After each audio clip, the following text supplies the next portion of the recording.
La idea es que hagamos como una conversación hoy sobre responsabilidad del Estado. ¿Están oyendo bien, cierto? Sí, señor. Señor. Ok. Y la idea fundamental es como que empecemos como que tratemos de usar el mismo lenguaje en esta materia. O sea, como que miremos cuáles son las perspectivas que yo tengo, o la idea que tengo pues como de la responsabilidad, y que todos podamos estar como en el mismo lenguaje fundamentalmente. Yo quería dos cosas decirles. Uno, de lo anterior, de la charla anterior, yo mandé un documento que era estructura de la decisión. Si ustedes tienen algún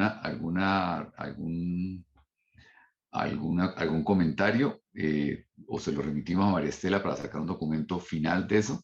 Y la otra idea es hacer una plantilla, como las que tiene Samuel para privación de la libertad, en la cual podamos abrir el proyecto, digamos que los párrafos que ya son repetidos queden iguales, ¿cierto?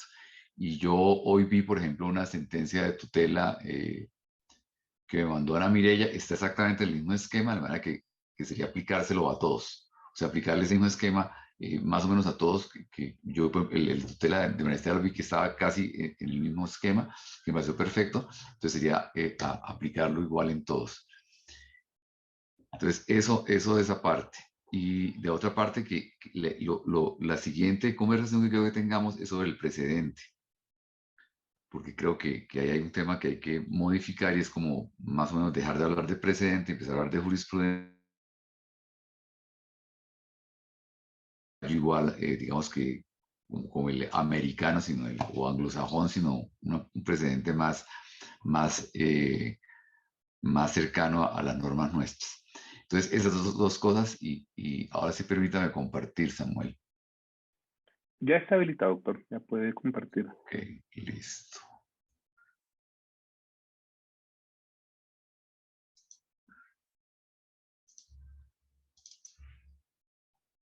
Entonces hago la misma advertencia de la vez pasada, en el sentido de que no preparo mucho, porque si preparo mucho, pues no lo logro. Entonces, eh, digamos que hay dos cosas respecto de este escrito, ¿cierto? Uno, que yo quisiera o sea, la idea mía es organizar una conferencia mejor de responsabilidad del Estado, con mejores presentaciones, de manera que ahí le voy a decir a Juan Felipe que organice ahí un grupo, y como que me ayude a organizar una buena presentación, y que logremos hacer como una buena conferencia de esto, porque la idea es en algún momento hacer esto extensivo a todo el mundo, para tratar de que sea muy convincente, y podemos como acercarlos a lo nuestro. Y lo otro es que, pues en este momento estamos redactando la sentencia del Nogal. Y en la sentencia del Nogal, que se intentó llevar a sala plena, pero no se llevó a sala plena, y pues que vamos finalmente a decidir entre dos magistrados. Yo quiero ahí como hacer un resumen de la visión nuestra de responsabilidad en terrorismo. Entonces, por eso me interesa mucho como oír las opiniones de ustedes. Y también hay algunos temas que creo que hay que investigar mejor, razón por la cual también quisiera que tomaran nota para que me ayudaran en ese tema. Entonces, digamos que o sea, ¿cuáles serían como las hipótesis nuestras, que están un poco en contra de lo que señala la jurisprudencia del Consejo de Estado, la jurisprudencia mayoritaria, ¿cierto?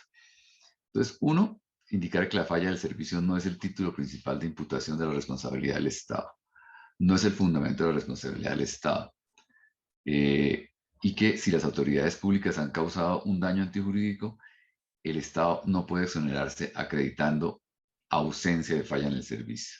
Ok, te voy a arreglar de una vez. Ahí se ve perfecto, ¿cierto? Sí, señor. Entonces, ese es el primer postulado, ¿cierto? O sea, aquí la jurisprudencia indica que la falla es el título principal, que seguimos bajo la falla. Entonces, lo primero que nosotros quisiéramos por lo menos decir es que la falla no es el título principal, uno, y segundo, que el Estado no puede exonerarse acreditando ausencia de falla, ¿cierto? Que eso implica como acabar un postulado muy general de la jurisprudencia, pero hay que establecerla allí, ¿cierto? Dos, porque el otro punto que uno podría imaginarse aquí es que la jurisprudencia sigue hablando de falla del servicio y sigue hablando de falla del servicio como fuente principal de responsabilidad, porque es la manera de limitar la responsabilidad del Estado.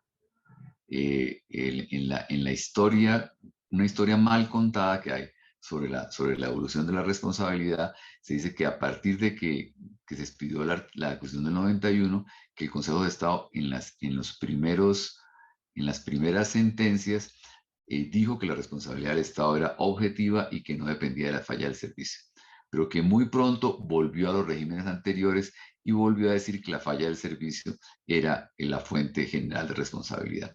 Eso en realidad no es cierto, ¿cierto? Eso no es cierto. Lo que pasa es que las primeras sentencias, que uno puede particularmente hablar de las sentencias del DAS, en las sentencias del DAS se apeló a la solidaridad y el artículo 90 no habla de solidaridad, habla de daño causado. O sea, el Consejo de Estado cuando no arrancó en el contexto del artículo 90, luego no es cierto que habla de daño antijurídico y después cambiara.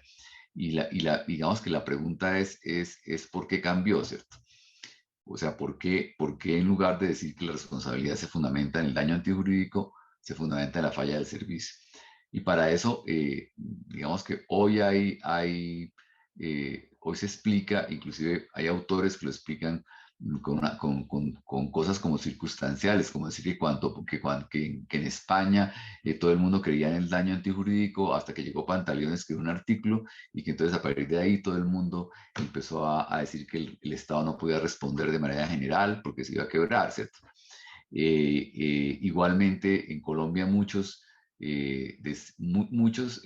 indican, pero ¿cómo es posible que aquí hay unos locos que siguen hablando de responsabilidad objetiva y fundada en el daño antijurídico si el propio García de Enterría en la introducción del libro de Oriol Mir se arrepintió, ¿cierto? Entonces yo digo, pero ¿por qué en lugar de leer únicamente la introducción no leen el libro completo, ¿cierto? Para mirar que el propio Oriol dice todo lo contrario, como lo citamos en Salvador, en todos nosotros. Dice, ese es un problema de que con la Constitución actual la responsabilidad es objetiva y se fundamenta en el daño antijurídico. Habría que cambiar la Constitución, habría que cambiar la normativa, ¿cierto? Eso es lo que dice él. Entonces, digamos que pues a nosotros nos toca aplicar la Constitución y no podemos hacerlo en la idea de lo que queremos, sino en lo que está en la norma. Entonces, digamos que esa es la principal, el principal motivo, o sea, digamos que es la principal contradicción que yo pudiera tener o que podríamos tener frente a la posición del Consejo de Estado. O sea, el Consejo de Estado dice, la falla del servicio es el fundamento general y principal de la reparación. Y eso no tiene apoyo en ninguna norma, ¿cierto? Y no tiene apoyo en ninguna norma porque conduciría a decir, si el Estado causa un daño y yo acredito que no hubo falla en el servicio, entonces el Estado no responde. Perdón. ¿Equivocaron? ¿No le mandaron el enlace? ¿Ya? Ok, listo, gracias. Es que ahí estaba, yo le dije a Samuel, le dije a Carlos que usted me mandaba el Yo enlace. se lo mandé. Él lo Bueno, tiene listo, aquí. perfecto, listo. Entonces, reitero que ese es digamos que la pelea o el reto más grande, es decir, el Estado responde a partir del daño antijurídico y lo otro sería decir la limitación de la responsabilidad, o sea, cuando el Estado no responde, hay que hacerla a partir del artículo 90 fundado en dos cosas. Uno, cuando el Estado no ha causado realmente el daño y cuando el daño no es antijurídico, ¿cierto? Digamos que a lo que estamos llegando hoy, a demostrar en algunos casos, ¿cierto? A mirar en algunos casos, es que el error que estamos cometiendo es tan grave que lo que hacemos es verificar si hay falla en el servicio y a partir de ahí ser responsabilidad. Cuando en muchos casos puede haber falla en el servicio, pero no se causó, esa falla no causó el daño. Entonces la idea es fundar la responsabilidad en el daño causado y digamos que limitarlo cuando no lo causó o cuando el daño no tiene la naturaleza de antijurídico. Entonces ese sería como lo general del punto, ¿cierto? Dos, un segundo punto que me parece a mí, digamos, puede ser un poco accesorio, ¿cierto? Pero es la responsabilidad extracontractual del Estado está fundada en el artículo 90 de la Constitución Política. O sea, tanto la Corte como el Consejo de Estado han dicho que esa norma hay que mirarla en conjunto con otras normas, ¿cierto? Y que hay que mirarla, por ejemplo, en conjunto con el artículo 2, que dice que las autoridades públicas están estatuidas para defender la vida, honra y bienes de los ciudadanos. Ustedes saben que con base en esa norma se creó la responsabilidad con base en falla en el servicio de la Constitución anterior, pero pues esa norma no habla de responsabilidad, la norma que habla de responsabilidad es el artículo 90 y habla de manera especial. Entonces, citar la norma del artículo 2, que en la Constitución anterior fundó la falla del servicio, pues realmente es absurdo porque hoy está a mi modo de ver, regulada en el artículo 90 y regulada de manera completa. Otra cosa que es también otra verdad que es de la jurisprudencia es que la responsabilidad del Estado es directa, ¿cierto?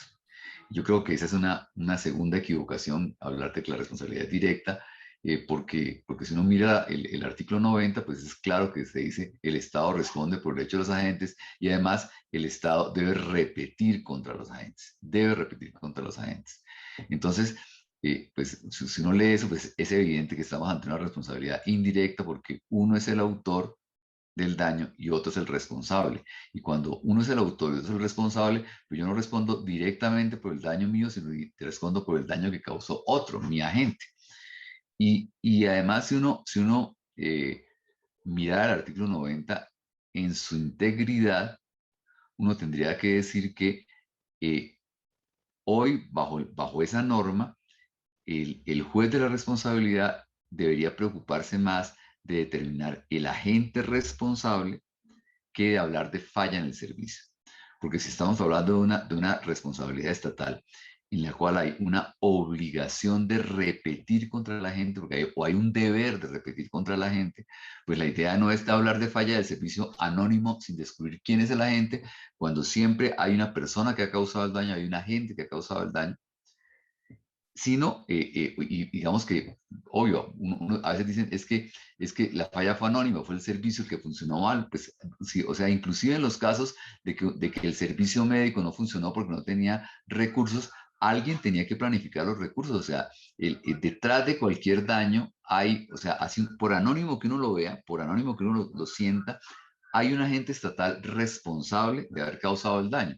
En algunos casos mucho más claro y en otros menos claro, pero hay siempre un agente. Pero la idea es que si seguimos hablando de falla del servicio en general y no nos referimos a daño causado por agente que es imputable al Estado, pues estamos perdiéndonos del contexto de la Constitución, que el contexto de la Constitución fue establecer que el Estado debía repetir. Entonces, si el Estado debe repetir contra un agente, pues lo lógico es que busquemos, o sea, que cuando definamos la responsabilidad, en lugar de hablar de una falla de servicio, digamos, este daño fue causado por un agente estatal y es imputable al Estado. De ese modo estamos garantizando la posibilidad de repetir. Ese sería el punto allí. Me refiero ahora a estos elementos que ustedes ya conocen, pero porque quiero hacer unas precisiones aquí. Uno diría que los elementos de la responsabilidad son el daño, la relación de causalidad y la culpa, ¿cierto? Los tres elementos. Y que en aquellos regímenes que son objetivos de responsabilidad, pues quitamos la culpa o la falla del servicio y solo hablamos de daño y relación de causalidad. Daño y relación de causalidad. Esos son lo que se llaman constantes de responsabilidad. O sea, si no hay daño, pues uno no debe hablar de responsabilidad. Yo siempre digo que los mazos dicen, para hablar de reparar, debe haber algo que reparar. Luego, lo primero debe ser el daño, ¿cierto? Lo segundo, la relación de causalidad. Entonces, la relación de causalidad, pues, implica que cuando uno rompe la relación de causalidad, cuando uno indica el daño no fue causado por el agente, sino fue causado por un tercero, fue causado por una fuerza mayor, fue causado por la víctima, pues el daño, la persona no responde porque no ha causado ese daño, ¿cierto? Aquí, a lo que quería referirme un punto muy rápidamente, porque nos toca a nosotros, ¿cierto? Es a que cuando eliminamos la causalidad, nos salimos de la noción de responsabilidad. Porque la noción de responsabilidad implica que yo reparo un daño que yo causé. Repito, reparo un daño que yo causé. Si a mí me toca reparar un daño que yo no he causado, si a mí me toca reparar un daño que yo no he causado, como cuando el Estado repara los daños por, ojo, actividades terroristas, desastres naturales, ¿cierto? Actividades terroristas, desastres naturales, daños que el Estado no ha causado, en ese caso no estamos hablando de responsabilidad. Estamos hablando de solidaridad, estamos hablando de cualquier otra cosa, pero no estamos hablando de responsabilidad porque no estamos hablando de daños causados por los agentes estatales, sino que el Estado repara o apoya a las víctimas de daños causados por terceros o causados por desastres naturales. Entonces, en esos casos de que yo esos regímenes llaman seguridad social, solidaridad, ¿cierto? Y allí yo no puedo hablar de responsabilidad. Eso no quiere decir, por ejemplo, hoy que en la ley de víctimas se diga si una persona como víctima de una actividad terrorista ha sido reparada administrativamente, que esa reparación es tarifada o tiene un techo, ¿cierto? Y si esa persona demanda al Estado porque dice que el Estado me causó el daño, pues yo de alguna manera tendría que quitarle, o sea, ordenar la indemnización, pero restarle lo que ya le pagaron para no reparar dos veces el mismo daño. Pero digamos que lo que me parece fundamental a indicar es que en el régimen de reparación administrativa, que puede haber descuento, puede estar previsto el descuento, pero el segundo, seguridad social o solidaridad, en este caso, no estoy hablando de responsabilidad. O sea, el término responsabilidad aquí no podría utilizarlo. Responsabilidad patrimonial no podría utilizarlo porque lo que estoy haciendo es reparar un daño que no he causado en virtud del principio de solidaridad. Y por eso yo incluyo en el ejemplo los desastres naturales, porque el Estado también ayuda a las personas en desastres naturales. Y uno no puede decir que el Estado causó el daño por un desastre natural, por un terremoto, por una ola invernal. O sea, eso no lo causó el Estado, pero el Estado tiene la obligación, por solidaridad, de hacerlo. Y me refiero a esto que es una cosa distinta, reparación administrativa. Hay estados como España que hacen la reparación administrativa. ¿Y la reparación administrativa en qué consiste? Consiste en que el particular que ha sufrido un daño, en lugar de demandar al Estado, le pide al Estado directamente que se lo repare. Entonces el Estado estudia por vía de un procedimiento administrativo, estudia qué daño le causó, qué pruebas tiene, qué parámetros tiene, y le otorga una reparación. Una reparación de un daño que él causó. O sea, estamos en un sistema de reparación. Y estamos en un daño causado por el Estado. Daño causado por el Estado. Pero ¿qué ocurre aquí? Simplemente hay una reparación administrativa. Entonces, en España funciona de esa manera. La persona le solicita al Estado que le repare el daño. La entidad, con un concepto que se le pide allá a la sala de consulta del Consejo de Estado no sé exactamente cómo es, pero tengo la idea de que es a la sala de consulta o a lo que aquí sería la sala de consulta, se le pide ese concepto y ordena la reparación mediante un acto administrativo. Cuando el particular quiere discutir, por ejemplo, que le hayan negado la reparación, o quiere discutir, por ejemplo, que no le hayan dado los daños que probó, o quiere discutir cualquier cosa, entonces digamos que la acción que se utilizaría ya no sería la acción de reparación directa que tenemos aquí, sino sería la acción de nulidad y restablecimiento. O sea, lo que vendría a estudiar el juez allá no es una acción de reparación directa para demostrar si hay obligación de reparar, sino lo que vendría a estudiar el juez allá es si la decisión que tomó la administración es legal, como cualquier acto administrativo en Colombia. Entonces, allá se preguntarán, ¿se le negó adecuadamente? ¿Se le dio o sea, podríamos decir, para meterlo en nuestro lenguaje, hubo una falsa motivación, no tuvieron en cuenta las pruebas, desconocieron la ley, el señor sí tenía derecho y se la negaron o le aplicaron una exoneración que no tenía, o sea, pero es un estudio, repito, de legalidad del acto que reconoce los daños.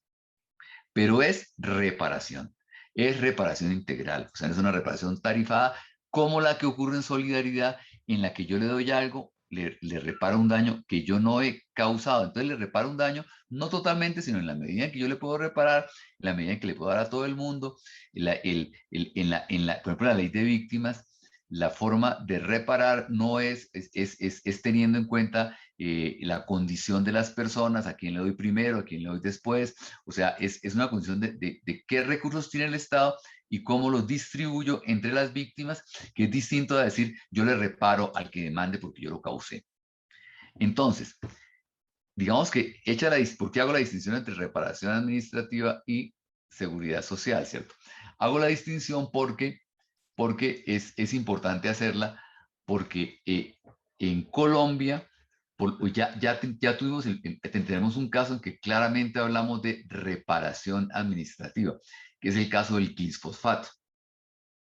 Fíjense lo que está establecido en el glifosfato es que hay un procedimiento administrativo para que los predios donde no hay cultivos ilícitos y son afectados por la fumigación, la policía debe hacer una reparación con un procedimiento administrativo. Entonces, lo que nosotros hemos dicho en las sentencias de nosotros es que la víctima de esos daños no puede acudir a la acción de reparación directa, porque el Estado tiene consagrado para ese caso una forma de reparación administrativa, que tiene que acudir a la administración a hacer la petición en los términos que está señalado allí, que además son términos que son establecidos para facilitar la reparación a la persona, de acuerdo con las hectáreas, de acuerdo con el tipo de cultivo, de acuerdo, o sea, es una reparación que debe dar la policía y es una reparación porque es un daño que causó la policía, ¿de acuerdo? O sea, no es un tema de solidaridad. Entonces me parece que era simplemente para distinguir esa noción de reparación administrativa y de seguridad social.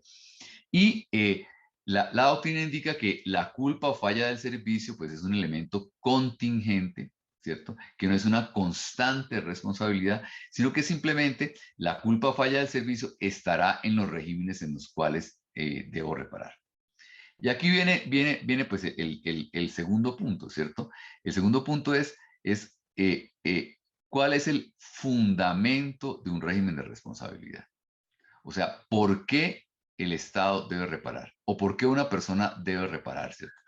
Y eso, dice toda la doctrina, eso está en la consagración, es una consagración legislativa. ¿Cuál es el fundamento de la obligación de reparar, ¿cierto? Entonces uno podría decir, el fundamento de la obligación de reparar es la culpa. Es la culpa, ¿cierto? Eso que tiene algo que ver con religión, tiene que ver algo con un papel moralizador del Estado, pues lo que decía al principio es, ¿cómo me van a obligar a mí a reparar si yo no tengo la culpa? Esa es la concepción culpabilista de la inmoralista, ¿verdad? Es cómo van a obligar a alguien a que repare un daño si esa persona no ocasionó el daño con culpa, con una intención, si esa persona obraba diligentemente y causó el daño, ¿cierto? Esa es la visión de ese tipo de responsabilidad. Y cuando uno pasa a la responsabilidad objetiva, ¿cierto? Lo que está diciendo es, usted debe reparar porque causó el daño. O sea, a mí no me importa si usted obró con culpa o obró sin culpa. ¿Por qué razón? Porque yo no le voy a hacer ningún reproche moral a usted. Porque cuando hablo de reparación, yo no le estoy haciendo ningún reproche moral. Le estoy diciendo, usted debe reparar. El problema aquí no es de sanción ni de reproches, el problema es de reparación. Entonces, digamos que a partir de ahí se hace de esa manera. Aquí simplemente es muy rápido, esto ya lo ha pasado la otra vez, 2341, para indicar que el Código Civil colombiano es un régimen fundado en la culpa. Clarísimo, ¿cierto? El que ha cometido un delito culpa está obligado a reparar. Y quienes estudian la responsabilidad han dicho que esa noción inicial de la culpa del Código Civil era una noción subjetiva. Que la noción, que para que subsistiera la culpa, hablamos de la culpa como noción objetiva, como defecto de conducta. Para que subsistiera, para que siguiera cabiendo todo aquí, ya cambiamos esto de una relación de culpabilidad a una relación de culpa, para decir, responde por un delito o culpa, como lo entendemos hoy, aquel que, yo lo repito siempre, aquel que incurre en un defecto de conducta, aquel que no obre como debe obrar un buen padre de familia en las mismas condiciones externas, ¿de acuerdo? Entonces en la culpa decimos, ya lo hemos dicho mucho, ¿cierto? Incurre en culpa aquella persona que no obre como debió obrar una persona diligente en las mismas circunstancias externas. Yo no comparo su moral, no comparo cómo estaba pensando, qué le estaba pasando. Eso lo hago únicamente para sancionarlo o para la segunda parte del artículo 90. Pero cuando hablo de la culpa civil, estoy diciendo responde el que no haya obrado adecuadamente. Y ese obrado adecuadamente, repito, lo hago comparando las circunstancias externas. ¿Cómo obró usted y cómo debe obrar una persona diligente sin tener en cuenta las circunstancias internas, sino las circunstancias externas, lo que hace generar una comparación objetiva y no una comparación subjetiva, porque no estoy castigando, sino estoy simplemente hablando de reparar? Y yo repito un ejemplo que repito siempre, un ejemplo de clase que repito, que se lo digo mucho, ¿cierto? Y es el profesor que llega a la clase y encuentra a dos chicos que están tosiendo, uno que está chalequeando y otro que está tosiendo porque está enfermo, ¿cierto? Y si el tipo dice, se salen los dos de clase, está tomando haciendo una decisión de culpa. Está diciendo, un alumno diligente no debe toser en clase. Me importa 5 que esté enfermo, que esté tomando el pelo, no, se salen los dos de clase. Es una responsabilidad fundada en culpa. Objetivamente, un tipo que tose no puede estar en clase. Si yo fuera a castigar, yo sacaría que está chalequeando y dejaría que está enfermo porque está enfermo y que está enfermo, pues no tiene la culpa, o sea, no le va a reprochar que tose. En cambio, el que está chalequeando sí lo va a reprochar que tose. No estoy haciendo una decisión con base en culpabilidad, sino con base en culpa, pues simplemente digamos que lo saco a los dos. Y esa es la idea de decir, la reparación patrimonial se fundamenta en una culpa objetiva en el Código Civil. Directa o indirecta, que es el otro punto. Directa, el autor es el mismo responsable, respondo por los daños que causo. Indirecta, un autor, un responsable. Respondo por los daños que están a mi cuidado. Respondo por los daños que están de las personas que están a mi cuidado. Pongámoslo aquí de una vez. Para modificar esto.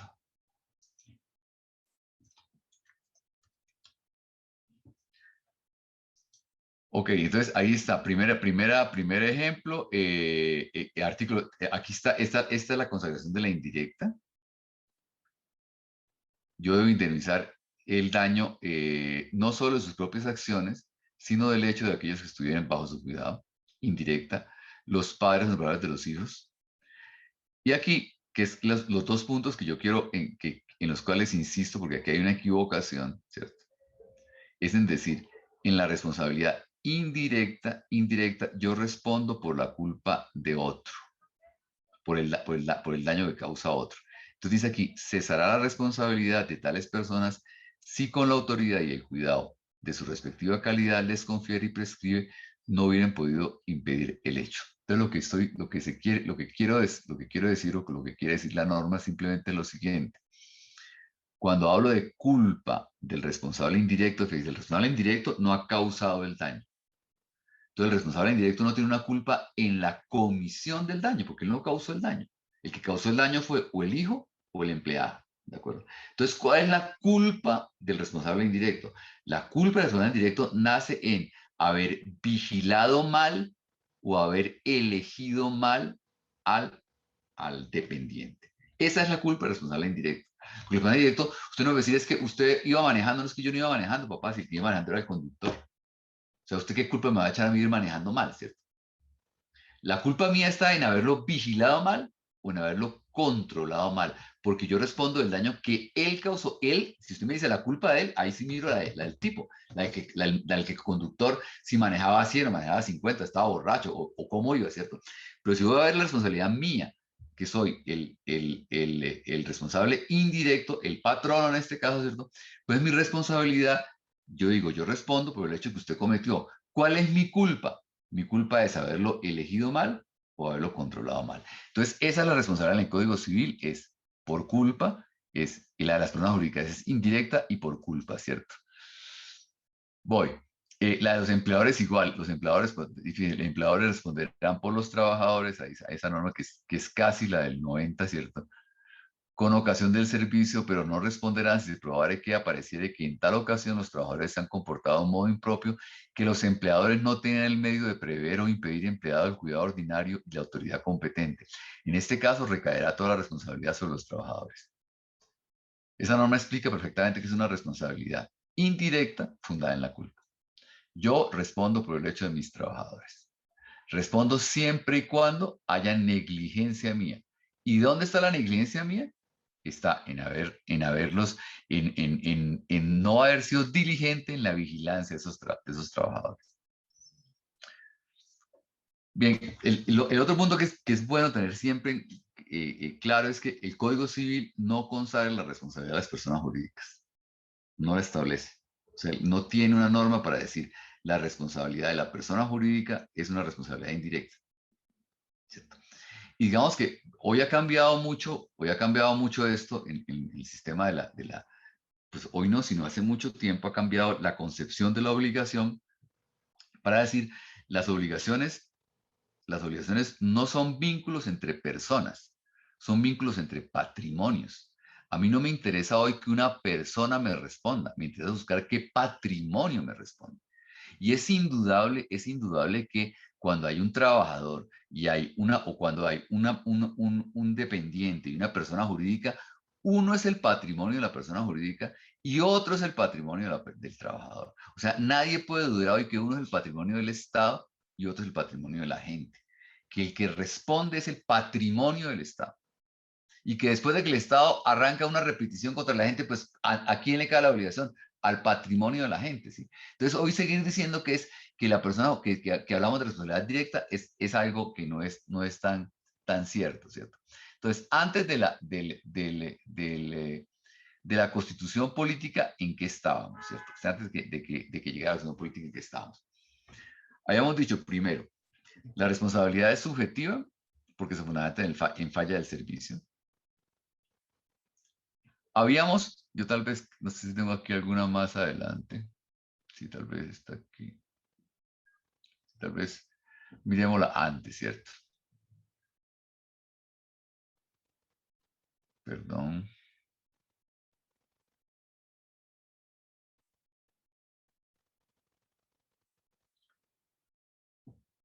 Sí, tal vez hago una explicación aquí rápida, ¿cierto? Que me parece importante tenerla en cuenta y que también la he hecho muchas veces.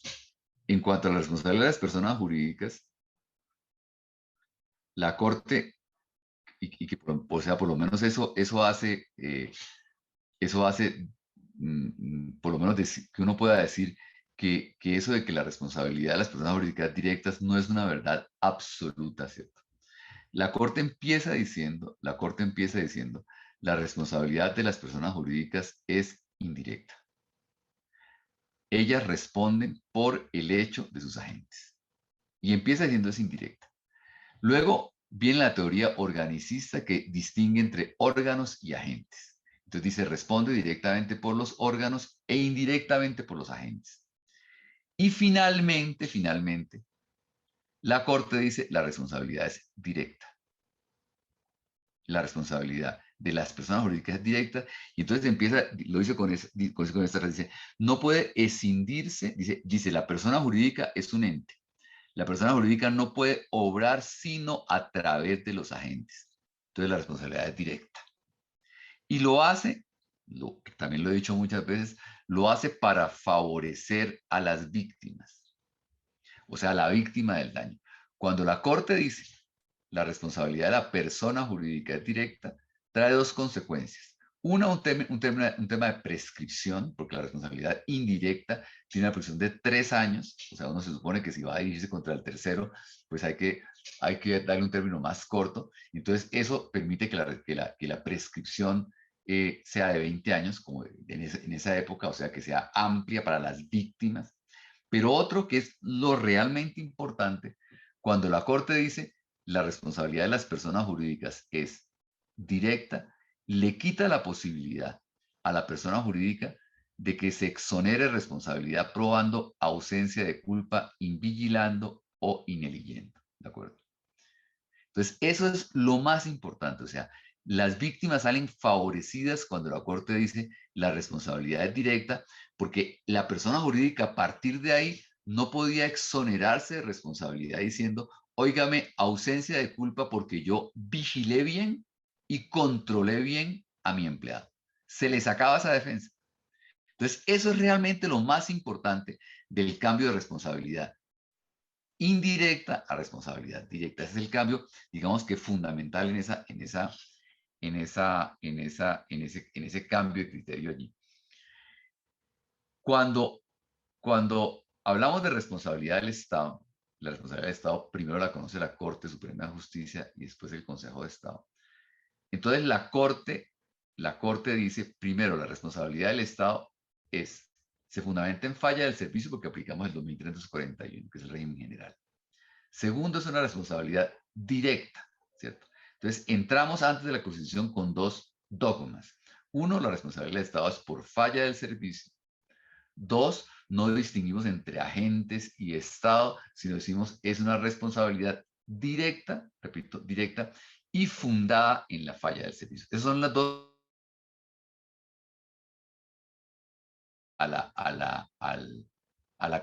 antes de la Constitución del 91. Entonces llegamos aquí, decimos es subjetiva, se fundamenta en falla del servicio, directa para favorecer a la víctima con el término de prescripción excluir y excluir la exoneración, y es un tema moralizador o estándar del servicio. Ahora, perdón que yo quiero, bueno, entonces, digamos que es subjetiva, lo hacemos así. Buscamos, porque los administrativistas siempre han tenido la idea de buscar un fundamento autónomo, ¿cierto? Y el fundamento autónomo lo buscan en la Constitución. Entonces no lo buscamos en el Código Civil, sino lo buscamos, que es un tema que habría que mirar, que es interesante mirar para mirar si uno podría hoy seguir hablando del artículo 2, porque en realidad lo que hace la jurisprudencia en ese momento es aplicar perdón, denme un segundo, por favor. Perdón, un segundo.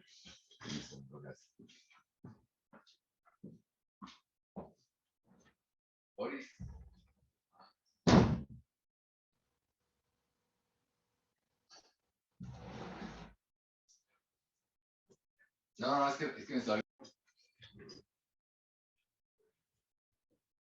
Pero entonces les decía que buscamos una norma autónoma, y entonces buscamos el artículo 19. Yo siempre he dicho que es el 16, pero yo no sé por qué creo que es el 19, pero ahí habría que mirar si estoy equivocado o no. Que dice, las autoridades de la República están instituidas para proteger a todas las personas residentes en Colombia en su vida, honra y bienes, y asegurar el respeto recíproco de los derechos naturales, previniendo y castigando delitos. Y entonces ahí se dice, cuando las autoridades violan ese deber, deben responder por el daño. Y en realidad esa norma no tenía nada que ver ahí, esa norma está diciendo cómo deben obrar las autoridades. Pero esa norma es en la cual la Corte Suprema y el Consejo de Estado fundan la responsabilidad en la falla del servicio. Pero fíjense que esa norma no dice nada de responsabilidad patrimonial. Esa es una norma de buscarle, de decirle, es que como ustedes tienen que defender la vida, honra y bienes, si ustedes violan ese deber deben responder. Y a partir de ahí, fíjense que a partir de ahí vamos al absurdo. A partir de decir la responsabilidad se funda en el artículo 16 o 19 y hoy en el 2, vamos al absurdo. Porque es que el Estado no tiene que responder por haber violado los deberes. El Estado tiene que responder por haber causado el daño. En el artículo, en el 2349 del Código Civil, habla de haber causado daños con culpa. Este artículo ni siquiera habla de haber causado daños. Y ahí viene el origen de la falla del servicio y ahí viene el origen de la equivocación que hoy persiste. Y es decir, que el Estado responde por falla del servicio en lugar de responder por haber causado daño.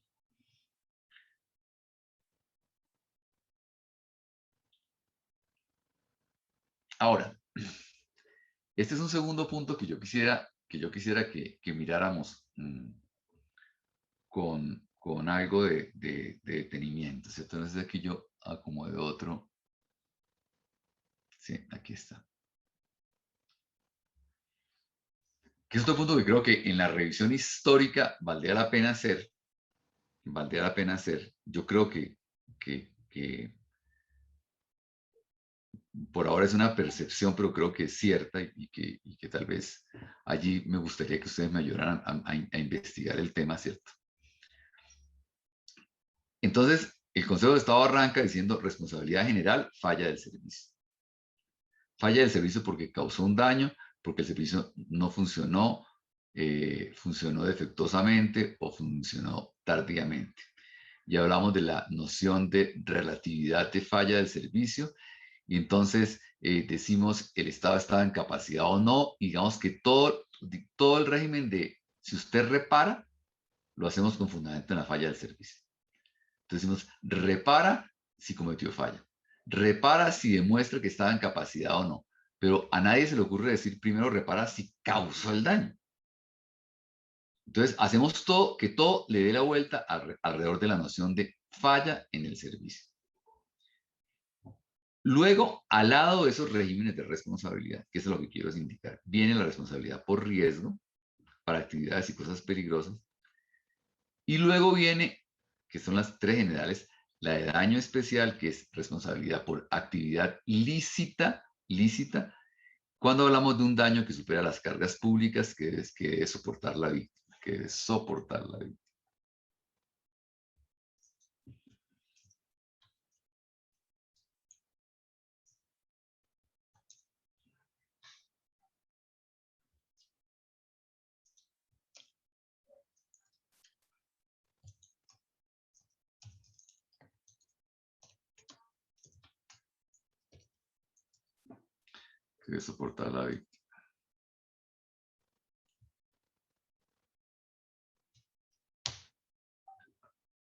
Bien, entonces, en este punto, digamos que este es el régimen general de responsabilidad y el Consejo de Estado empieza a elaborar regímenes de responsabilidad objetivos en los cuales no tiene en cuenta la falla del servicio.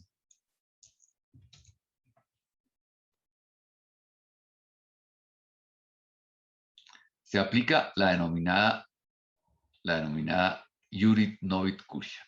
Es un principio que aplica el Consejo de Estado. Y entonces dice el Consejo de Estado, primero hablo de falla del servicio. Primero hay que determinar si hay falla del servicio, porque si hay falla del servicio, condeno con base en la falla del servicio. Y luego, dice el Consejo de Estado, busco si aplico el régimen objetivo de responsabilidad. Y la sentencia, que es una sentencia de Alfonso Sierra, fundamentalmente dice, en la Iuris Novit Curia dice, no se pueden modificar los hechos planteados en la demanda. ¿A qué me quiero referir yo con esto, cierto? Cuando el Consejo de Estado hace este planteamiento de falla en el a eventos en los cuales el demandante, por ejemplo, el demandante fundamenta la responsabilidad del Estado en una falla del servicio. Entonces el demandante puede decir, demando al Estado porque en un vehículo, en una ambulancia de propiedad del Estado que iba a alta velocidad, por ejemplo, con un conductor borracho que iba a alta velocidad, atropelló a la víctima. Entonces yo como demandante, estoy diciendo, fíjense, estoy diciendo, el Estado incurrió en falla del servicio.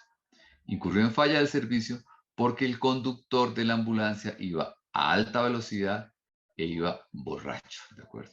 Entonces, iba en falla del servicio, ¿estamos de acuerdo? Esa es mi demanda. ¿Qué pasa cuando el juez va a fallar esa demanda? El juez encuentra que la falla en el servicio, que fue lo que yo le imputé al Estado, no quedó probada. O sea, ni el conductor iba a gran velocidad, ni el conductor iba borracho. ¿Estamos de acuerdo? O sea, el demandante no acredita la falla en el servicio.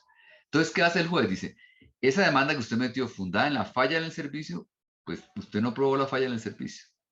Entonces, lo que dice la Juris Novicoria es, mire a ver si ese hecho, que es lo importante aquí, que afirma el demandante, usted lo puede encuadrar en otro régimen de responsabilidad. Entonces el juez dice, usted metió en falla en el servicio, pero simplemente yo digo, los daños que se causen en actividades peligrosas, el Estado responde. Entonces sí, el Estado conduciendo un vehículo, que es una actividad peligrosa, atropella a un peatón, el Estado responde con base en la responsabilidad por riesgo sin acreditar falla en el servicio. Y a partir del principio de la Iuris Novet Curia, yo puedo condenar al Estado bajo otro régimen de responsabilidad. ¿Vamos de acuerdo hasta ahí? Y fíjense que estoy hablando de hechos, ¿cierto? Entonces, ¿qué fue lo que se dijo en la Iuris Novet Curia? Se dijo, simplemente si usted alegó falla del servicio y no la aprobó, pues lo puedo hacer de esta manera. Es posible que yo diga en la demanda, el Estado estaba construyendo una obra pública y construyó indebidamente la obra pública, ¿cierto? Porque la construyó sin planeación, la construyó sin no sé qué, y al construir la obra pública me dañó un bien de la propiedad. Y usted el Estado contesta, la obra pública estuvo bien realizada, la obra pública estuvo bien planeada, estuvo por donde era hecho, duró el tiempo que era, ¿cierto? Pero la razón por la cual usted no demostró la falla en el servicio. Pero el juez puede decir, yo, aunque no hay falla en el servicio, ¿cierto? Yo sí puedo condenar al Estado sin falla en el servicio hablando de un daño especial, ¿cierto? Porque él ha elaborado un régimen en el cual actividades lícitas que causen daños generan la obligación de reparar. Y esa es una actividad lícita que causa un daño y que genera la obligación de reparar. Entonces yo cambio lo que se llama en ese momento el régimen de responsabilidad que usted alegó y condenó al Estado. Y lo hago con la Iuris Novet Curia. Lo importante fundamentalmente es que yo no cambie los hechos de la demanda. Porque en un caso en el cual la demanda tuviera que estar fundamentada en la falla en el servicio y yo no alego la falla en el servicio, el juez no puede incluir la falla en el servicio porque usted no alegó la falla, usted no alegó el hecho, usted no puede cambiar el hecho. O sea, usted no puede agregarle un hecho distinto del cual la entidad no pudo responderse. O sea, al revés no podría ser. O sea, yo no podría decir, alego en responsabilidad objetiva, no alego que hubo falla en el servicio y el juez decir, como hubo falla en el servicio, responde. Eso es lo que no podría cambiarse. O sea, en lo que insisten aquí es que no se podrían modificar los hechos planteados en la demanda. ¿Por qué me he detenido un poquitico en esto, cierto? En esto de la Iuris Novet Curia y en esto que se hacía allá, ¿cierto? Porque yo creo que eso es muy distinto de lo que estamos haciendo hoy, por ejemplo, en privación de la libertad, hablando de títulos de imputación. Y hablando de que la Constitución no hizo prevalecer un título de imputación. Porque lo que estamos diciendo es que ante el mismo hecho, privación de la libertad, yo lo puedo estudiar primero con falla en el servicio y luego con base en daño especial. Y es exactamente el mismo hecho. O sea, yo aquí no estoy aplicando la Iuris Novit Curia. Yo lo que estoy diciendo es un mismo hecho, fíjense, un mismo hecho, porque aquí ¿qué estaría diciendo? Un mismo hecho, daño causado por vehículos. Ese hecho se juzga siempre como responsabilidad objetiva, punto. Un mismo hecho, daño con obras públicas, siempre como responsabilidad objetiva. Yo no podría decir un daño causado con un vehículo puede ser falla en el servicio o puede ser responsabilidad objetiva. No, es objetiva.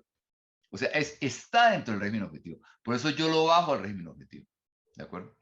Lo que tal vez, en lo que creo que hay un gran error, es decir, el mismo tipo de daños, que lo pongo yo aquí abajo, privación de la libertad, ¿cierto?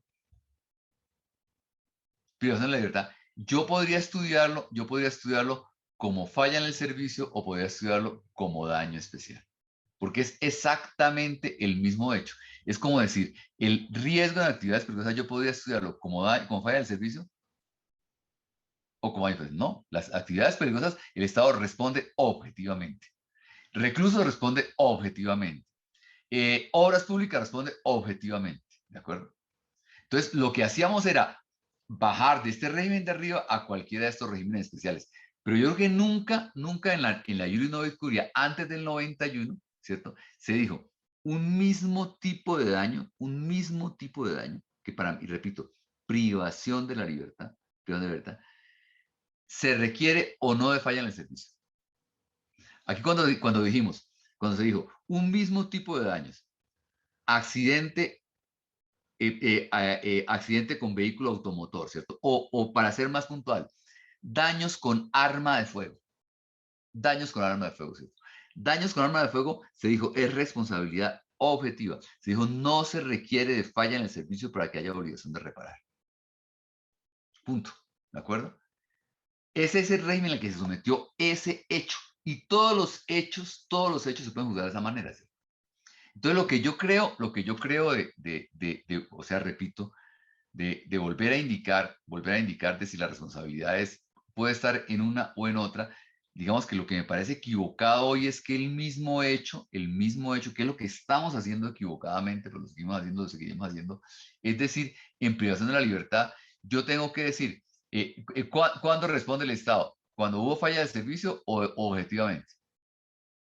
Yo creo que tenemos que ir al Estado responde objetivamente siempre, ¿cierto? O sea, ¿para qué le busco la falla en el servicio? Ahora, la única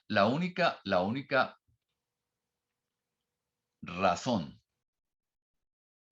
que justificaría que hoy en privación de libertad sigamos hablando primero de falla en el servicio y después objetiva, sería que dijéramos, es que primero hay que buscar la falla en el servicio porque seguimos creyendo, ¿cierto? Lo creemos nosotros nomás, que el Estado está pendiente de las sentencias del Consejo de Estado para ajustar su conducta a lo que estamos diciendo nosotros aquí.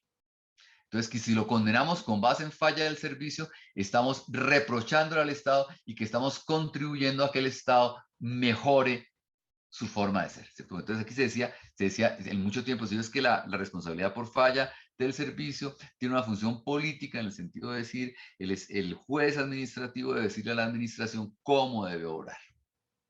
Y entonces, cuando habla de falla en el servicio, al hacerle ese reproche a la administración, estaremos diciéndole cómo hablar. Para mí pues, eso es un cuentazo, ¿cierto? Pero digamos que si nos creemos ese cuentazo, ¿cierto? Pues tendríamos que decir, ¿cierto? Tenemos que decir, la única razón de estudiar primero si hubo una falla en el servicio y hacerle un reproche a la administración, la única razón sería para hacer el reproche a la administración. Pero en todos los casos, tendríamos que estudiar daño especial. ¿Qué es lo que digamos que lo que en muchos casos no se hace? En muchos casos estudia únicamente la falla en el servicio y no se baja al daño especial. Entonces, y estamos diciendo, obviamente, tutela, decimos, no, está bien porque en ese momento se ha dicho que, la Corte, la palabra de la Corte que es tan, digamos que tan claramente equivocada, ¿cierto? Dice, es que el artículo 90 no privilegió ningún título de imputación. ¿Cómo así que no privilegió, cierto? Si el artículo 90 primero dijo daño antijurídico, ¿cierto? No metió ningún otro título de imputación, ¿cierto? ¿Y qué es no privilegió? O sea, que yo en cada caso puedo escoger el título que quiero. Porque es que lo grave es que si yo digo, este caso de privación de libertad, lo voy a fallar con falla en el servicio y no encontré la falla, pues tengo que absolver. Y ese mismo caso lo voy a fallar con daño especial y así no haya encontrado falla en el servicio, condeno. Entonces, digamos que lo que creo que, donde creo que podría haber un error sería, que habría que estudiarlo con más detenimiento, es en ese haber pasado de regímenes,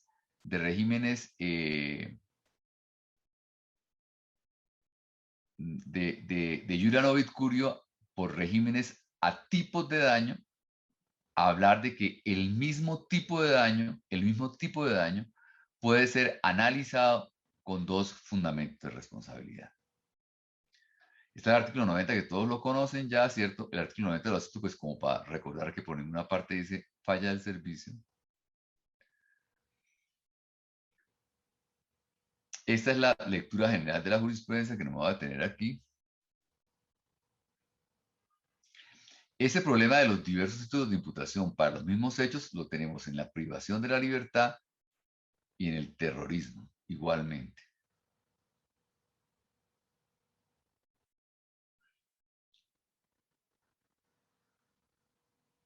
Entonces, solamente repito esto, o sea, las dos lecturas serían la lectura de la jurisprudencia que dice el Estado responderá patrimonialmente por los daños que le sean imputables.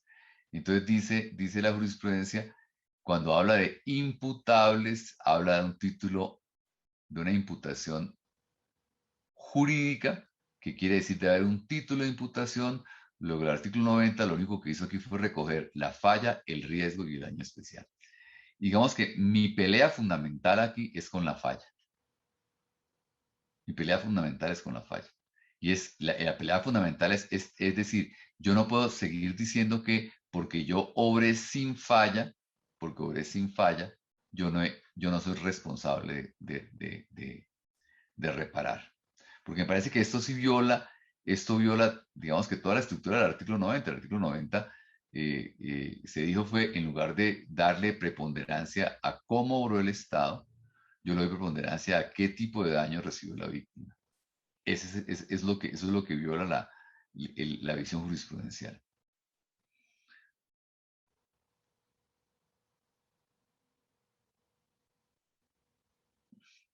Hago una muy rápida referencia a este punto, porque me parece que es como muy importante para los trabajos que estamos viendo, ¿cierto? Yo tampoco creo el cuento de que el artículo 90 sea la fuente general de responsabilidad y que ahí estén los contratos, como dice todo el mundo, ¿cierto? Pero pues ahí digamos que más o menos estoy en contra de todo de lo que dice todo el mundo, pero yo no creo eso, creo que la responsabilidad contractual y extracontractual son distintas, que el artículo 90 se refiere al daño antijurídico, al tipo de daño, y dependiendo de qué tipo de daño es un daño especial, particular, grave, se repara, si no, pues yo lo debo soportar. Porque es lo otro, digamos que el otro punto que lo miramos mucho en privación de la libertad y en defectuoso funcionamiento de la misión de justicia, en todo, es decir, una persona, así haya un proceso penal largo, que le ha generado molestias, pues un daño, y es un daño que proviene de una falla en el servicio, pero no es un daño antijurídico en la medida en que no es un daño grave, anormal, que la persona no deba soportar. Entonces, digamos que el otro punto, digamos que un punto fundamental del artículo 90 es el de del daño, de que el daño sea antijurídico, digamos que por la razón por la cual los daños jurídicos, o sea, los daños justificados, los que estoy obligado a soportar, las penas, las multas, esos daños que estoy obligado a que son jurídicos, ¿cierto? O aquellos que sean generales, aquellos que soportamos todos por igual y que no sean particularmente graves, pues las personas tienen que soportarlas por el hecho de vivir en sociedad. O sea, el hecho de que me hagan un proceso penal a mí y que me investiguen, pues yo tengo que soportarlo porque es un hecho normal. Una cosa es esa y otra cosa es que me metan en la cárcel, ¿cierto? Pero hay un daño normal que yo debo soportar. Y entonces, uno no podría decir que en contratos aplica el daño antijurídico. O sea, yo no podría decir como el contrato valía 1.000 millones de pesos y los intereses que está reclamando este man valen nomás 600.000 pesos, entonces eso no es un daño jurídico, entonces no se los doy.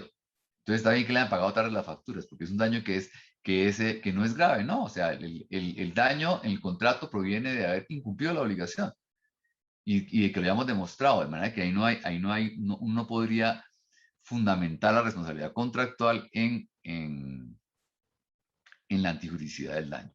Entonces, aquí simplemente lo que refiero es la responsabilidad contractual es la que está en las partes por obligaciones del contrato, por incumplimiento del contrato.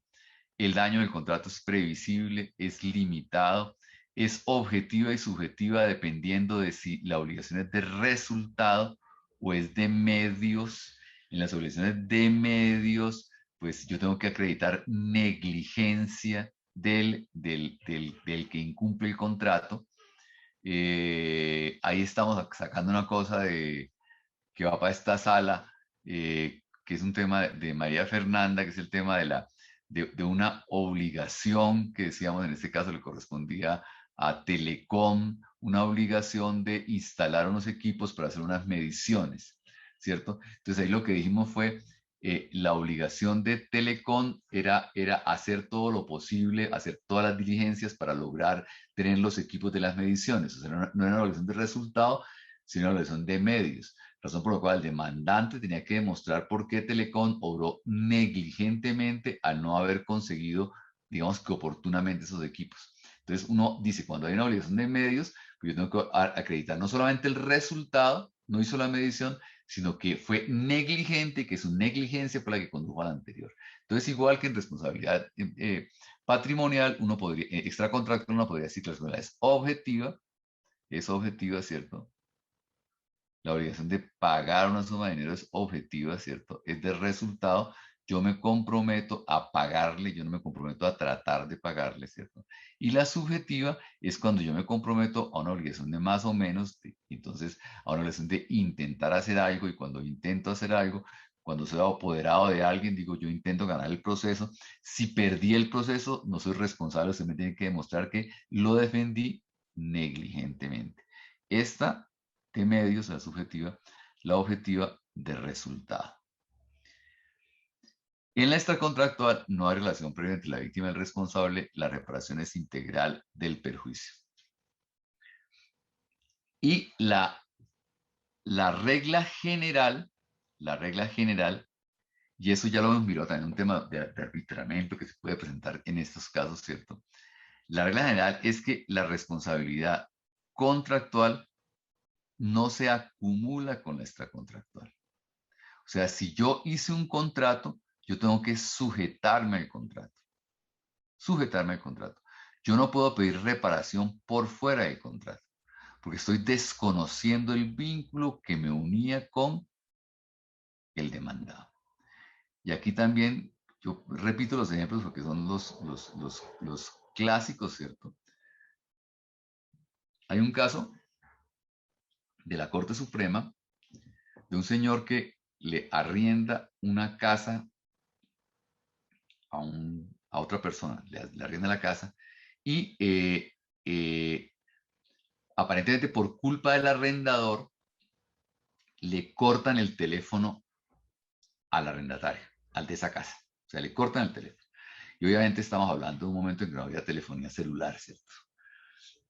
Habíamos un teléfono amélico y le cortan el teléfono. Entonces, el arrendatario demanda al arrendador, o el arrendatario demanda al arrendador, diciéndole, usted me causó gravísimos perjuicios cuando me cortó el teléfono, o cuando permitió que me cortaran el teléfono. Porque yo desde mi casa manejaba una empresa de transportes, ¿cierto? Y la empresa de transportes para mí era esencial el teléfono. Yo me comunicaba por radioteléfono con todos los camiones y eso me generó un daño gravísimo en mi empresa. ¿De acuerdo? Entonces la Corte, en la primera sentencia, miran el contrato de arrendamiento, ¿cierto? Y dicen, el contrato de arrendamiento dice arrendamiento de vivienda urbana, ¿cierto? Entonces, como dice vivienda urbana, usted no podía reclamar esos daños dentro del contrato. ¿Estamos de acuerdo? Porque en el contrato, o sea, cuando yo le arrendé el contrato, su casa a usted, eso no podía ser un daño que yo pudiera prever. Entonces el señor demanda en responsabilidad extracontractual. Extracontractual. Y dice, entonces no tengamos en cuenta el contrato, demanda en extracontractual. Le dice la corte, no. Si usted tiene un contrato, usted tiene que estar sujeto al contrato. Si usted ha hecho un contrato y tiene un contrato con la otra persona, usted no puede despegarse de las obligaciones y demandar como si fuera responsabilidad extracontractual, porque usted está desconociendo el vínculo que existía. Si el señor le arrendó en la casa fue para que fue una casa de habitación. Entonces yo no voy a decir, no, es que desconociendo el contrato voy a demandar por los daños extracontractuales. No, papito, ¿cierto? Ustedes están unidos por un contrato y tienen que respetar el contrato. Entonces, eso es lo que indica no puede haber cúmulo de responsabilidades. Si yo estoy vinculado a la parte en un contrato, yo no me puedo ir por fuera del contrato. Y la excepción a eso es la responsabilidad laboral. En la responsabilidad laboral, dentro del vínculo está el accidente de trabajo. Pero yo puedo pedir, si hay culpa, algo más, que es la reparación integral. Entonces, si estamos en un accidente de trabajo, simple accidente de trabajo, cuando yo lo contraté a usted, yo sabía qué riesgos tenía, yo sabía qué le pagaba, yo sabía que usted podía accidentar en el trabajo, y estaba todo previsto, todo, o sea, digamos que la esencia de la responsabilidad contractual, la esencia de un contrato, la esencia de un contrato es que cuando yo suscribo un contrato, yo sé a qué me atengo. Cuando yo celebro un contrato, yo debo saber si yo incumplo el contrato, qué daños debo reparar. Esa es la esencia del tema. Entonces, por eso cuando hablo de que no me puedo salir de ahí es porque estoy encerrado en eso que está allí, ¿cierto? Entonces, no me pueden cobrar algo más. Pero sin embargo, repito, en materia laboral me están diciendo, esa parte del contrato de accidente de contrato queda pagada allí. Pero si usted incurre en culpa, entonces ese incumplimiento de culpa yo lo puedo cobrar de manera extracontractual y puede cobrar más perjuicios de los que cobró aquí. O sea, fuera de lo que le pagamos aquí, le pagamos una reparación integral. Y ahí tal vez es bueno para diferenciar lo que es tarifado e integral. Tarifado es lo que está aquí, lo que está previsto, lo que está determinado. Integral es todo el daño que recibí. Particularmente en el caso de Isagen, ¿cierto? El daño que recibieron las personas que mataron allá, o la persona que mataron allá, es el daño por accidente de trabajo. Eso estaba tarifado, previsto en la relación contractual. El daño integral incluye, por ejemplo, daño moral a la familia, ¿cierto? Lo que es claro aquí es que del daño integral, de cuando hacemos cuando calculamos en la sentencia, ¿cuál fue el daño, el perjuicio, mejor, el perjuicio total que le causamos? Pues ese perjuicio total tenemos que restarle lo que ya se le pagó. Entonces, la idea es no cúmulo, excepción en laboral, pero excepción en laboral, no cúmulo no quiere decir enriquecimiento, o sea, no quiere decir pagarlo dos veces. Siguiente punto que yo quería como tomar para que ya se los han mandado en un artículo. Me parece que esta explicación es bastante buena como para tenerla en cuanto a, a terminología, ¿cierto? Entonces uno tiene aquí, dice la doctrina, ¿cierto? Entre el responsable y el hecho generador hay una relación de imputación, ¿cierto? Y la pregunta es, ¿por qué el responsable debe responder de determinado hecho, debe responder inclusive, ¿por qué el responsable debe responder de determinado perjuicio, ¿cierto? Pero el responsable, frente al responsable, tenemos que dar un título de imputación. Luego dice, entre el hecho generador, hecho generador y daño, hay una relación de causalidad. Entre el daño que está en toda la discusión que tenemos ahí con el equipo de montaña, ¿cierto? Entre daño y perjuicio hay una relación de causalidad.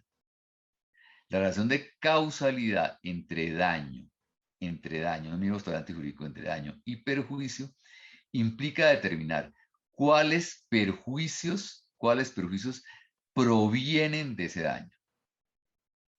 Y esta relación es de causalidad.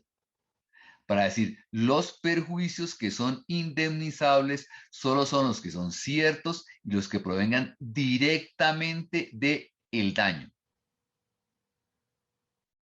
Entonces hablamos de daño como menoscabo, de perjuicio. Ahora, el daño lo miramos objetivamente y el perjuicio lo miramos, que es otro punto que permite distinguir adecuadamente, lo miramos desde la perspectiva de la víctima. Para mirar un tema claro, ¿cierto? El daño pudo ser la privación de la libertad. El perjuicio, pues miramos a la víctima, a quienes están reclamando el perjuicio, ¿cierto? ¿Qué perjuicios le causó ese daño? ¿Qué perjuicios son directos de ese daño? Entonces aquí no podemos decir, a usted le causó un perjuicio, usted era cercano a la víctima, ¿qué perjuicios puede reclamar? Entonces la víctima que puede decir que iba a ser un edificio, que iba a ser una inversión, eso proviene de ese daño y esto es una relación de causalidad.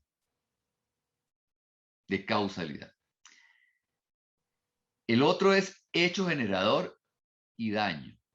¿Cierto? Entonces, ¿quién es el que causa el hecho generador? Que en nuestro artículo 90 es el agente. Y aquí, más que aquí, yo creo que esta causalidad jurídica no tendría tanto que ver aquí, pero es una causalidad jurídica pues que es examinada por el juez. Lo que tendría que ver es si ese hecho generador fue el que causó el daño. Entonces, este Esa, hecho causó el doctor, daño y ¿no ese sería daño en causalidad nuestro tema. material? Esa entre hecho Señor, generador y daño, la causalidad entre hecho generador y daño no sería material en lugar de jurídica.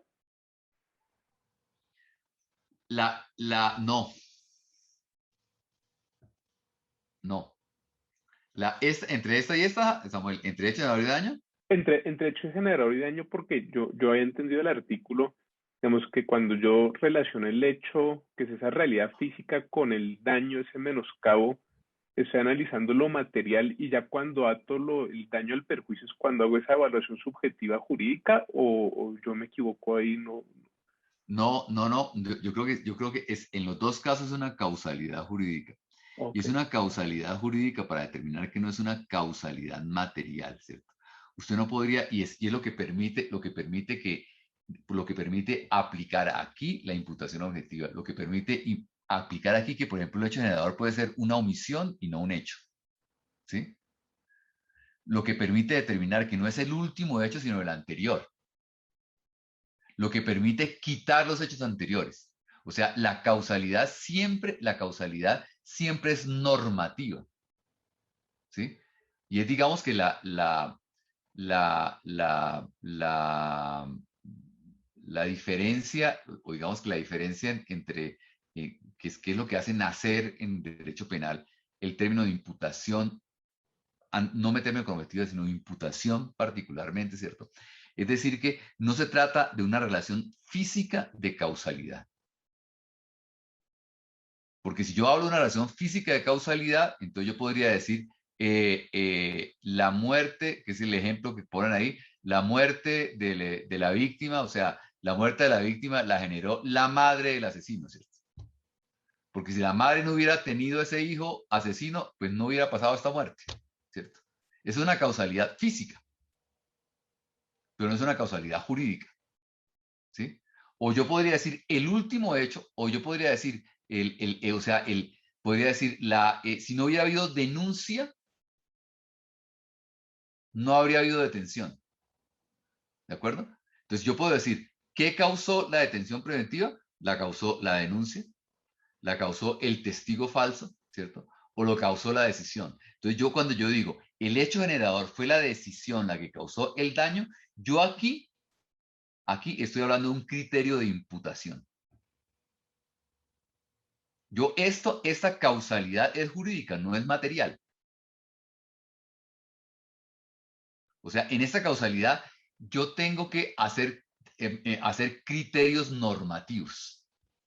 Y los criterios normativos son los que me dan la imputación objetiva, los que me permiten escoger entre los antecedentes materiales de un daño cuál es lo que considero causa jurídica o cuál es la causa que considero debe reparar.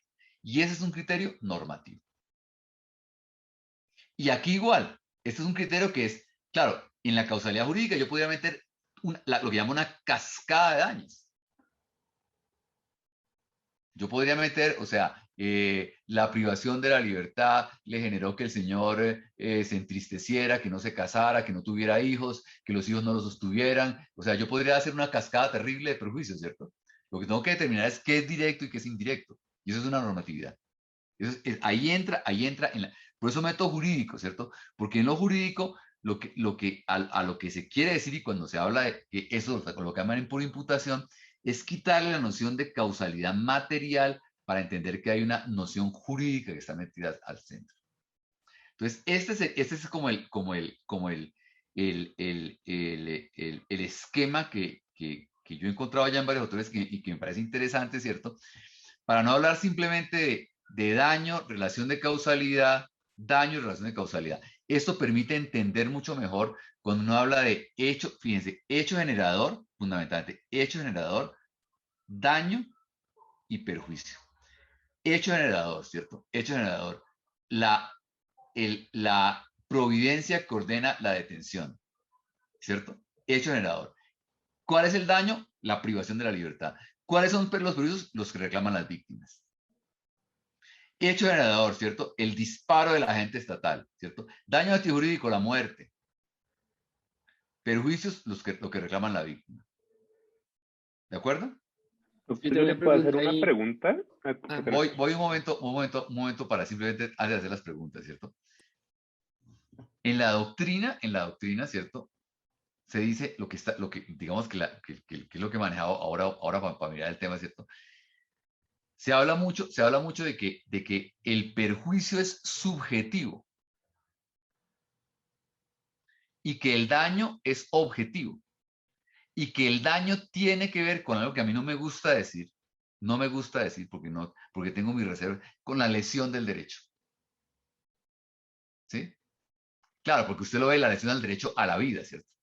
¿Por qué a mí no me gusta decir que lesiona al derecho? Porque es que no tiene que haber un derecho sino una lesión, simplemente. Puedo haber un daño sin derecho. Y porque a raíz de esa lesión al derecho es que se ha metido todo el cuento de que el derecho constitucional y que el derecho convencional y que por eso a mí no me gusta hablar de lesión a un derecho. ¿De acuerdo? Porque estamos creando unos derechos abstractos no es que son distintos al derecho lesionado, que puede ser el error. Por eso a mí no me gusta hablar aquí de derecho. Pero la doctrina en general habla de que aquí, en daño, hablamos de lesión a derecho y que aquí hablamos de perjuicio. Ahora sí oigo las preguntas. sí, mi Eh, pregunta era simple y es, ¿cuál es la diferencia entre imputación y la causalidad jurídica tal como la explicó? O sea, la imputación sería el lugar de los regímenes de responsabilidad, porque No, no, no, no, no, como no, yo no, lo no, no, no, entendía, sí, no, no, exacto. no, no, no, no, no. O sea, aquí estamos hablando de causalidad. Claro, el problema son los términos que utilizamos, ¿cierto? Porque hay quien habla aquí se podría hablar de imputación objetiva y aquí se habla de imputación objetiva, ¿cierto? Pero cuando hablo de título de imputación, ¿cierto? De título de imputación, estoy hablando, no estoy hablando de causalidad, sino estoy preguntando por qué responde el Estado. O sea, el Estado, ¿por qué debe responder de ese daño? ¿Qué es lo que hace al Estado responsable del daño que la gente causa? ¿De acuerdo? ¿Qué es lo que hace responsable al Estado de lo que la gente causa? Que uno aquí estaría un poco diciendo cuál es el fundamento de la responsabilidad. O sea, ¿por qué el Estado debe reparar? ¿Por qué ese daño de la gente le es imputable al Estado. Y ahí sí estaríamos hablando técnicamente de un título de imputación. ¿Por qué el daño le es imputable al Estado? ¿Qué es normativo? ¿Qué es normativo? Entonces, ahí podemos decir, al Estado le podemos decir, usted responde, fíjense, en el título de imputación, en por qué el Estado responde o por qué este responsable le podemos imputar el daño de la gente, ¿por qué? Le podríamos dar dos respuestas. Dos respuestas. Uno, la del Código Civil. Usted responde porque obró con culpa. Ese es el fundamento de su responsabilidad. Responde porque vigiló inadecuadamente a la gente. Código Civil. ¿De acuerdo?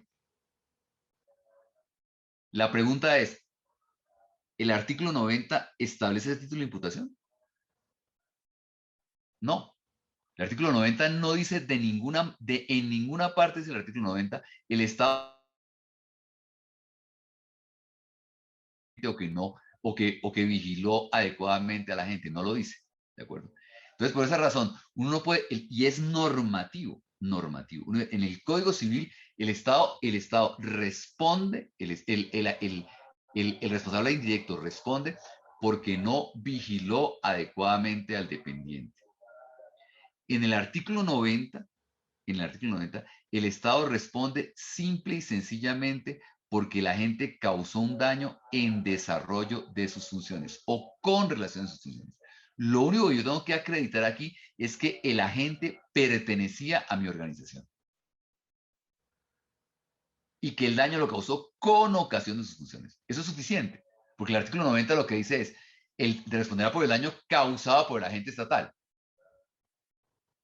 Y lo que uno supone el causado por el agente estatal es causado en ejercicio de sus funciones. En el caso de que tenemos allá, que no hemos pasado, que es el caso de Silvia, si es lo que estamos diciendo, es un caso que está para sentencia de unificación, es un caso de un agente de policía que entra a su casa de habitación, y el man parece que en su casa de habitación, con sus familiares, al man le gustaba asustar a la hermana y a la prima con el revólver, ¿cierto? Y asustó a un primo y le pegó un tiro y lo dejó parapléjico, ¿cierto? Entonces la pregunta es, ¿ese es un agente que ese es un agente del Estado? O sea, ¿obró como agente del Estado? Entonces nosotros estamos viendo que es una actividad particular en la cual él no era agente del Estado, ¿cierto? Pero no estamos diciendo que es que el Estado no responde porque no vigiló adecuadamente a la gente, o porque no lo controló bien, o porque no lo leyó bien. Estamos diciendo porque obró por fuera no tenía ninguna relación cuando obró. Entonces, pues, aquí estaríamos diciendo en ese caso, aquí lo que estaríamos diciendo es,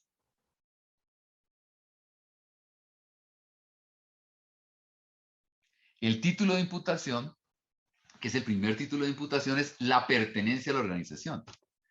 Es causado por la acción u omisión de las autoridades públicas. La imputabilidad es el nexo con el servicio con ocasión de sus funciones. El daño causado por el agente es imputable al servicio. Entonces, si uno mira el artículo 90 otra vez, mira el artículo 90, ¿cierto?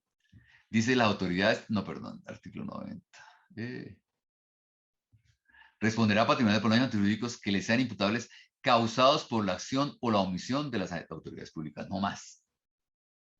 ¿Cierto? Entonces la pregunta que se haría ahí es, porque lo causó una persona que era autoridad pública, que es el caso que estamos en el caso de Silvia, ¿cierto? Pero cuando el man estaba en la casa privada y le pega un tiro él obró como autoridad pública.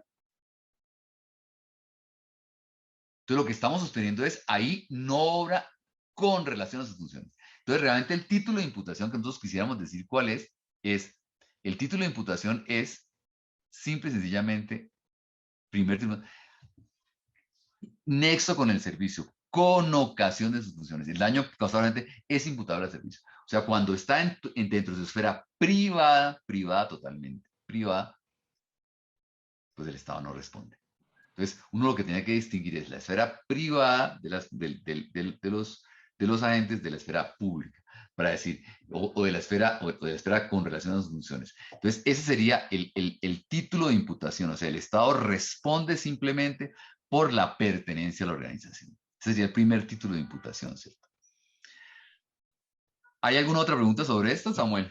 Sí, doctor, yo tengo una pregunta y es que a raíz de ese extracto que usted nos mandó, pues yo me he cuestionado mucho la forma como nosotros estamos estudiando los errores jurisdiccionales. ¿Por qué? La tesis de la sala es la siguiente.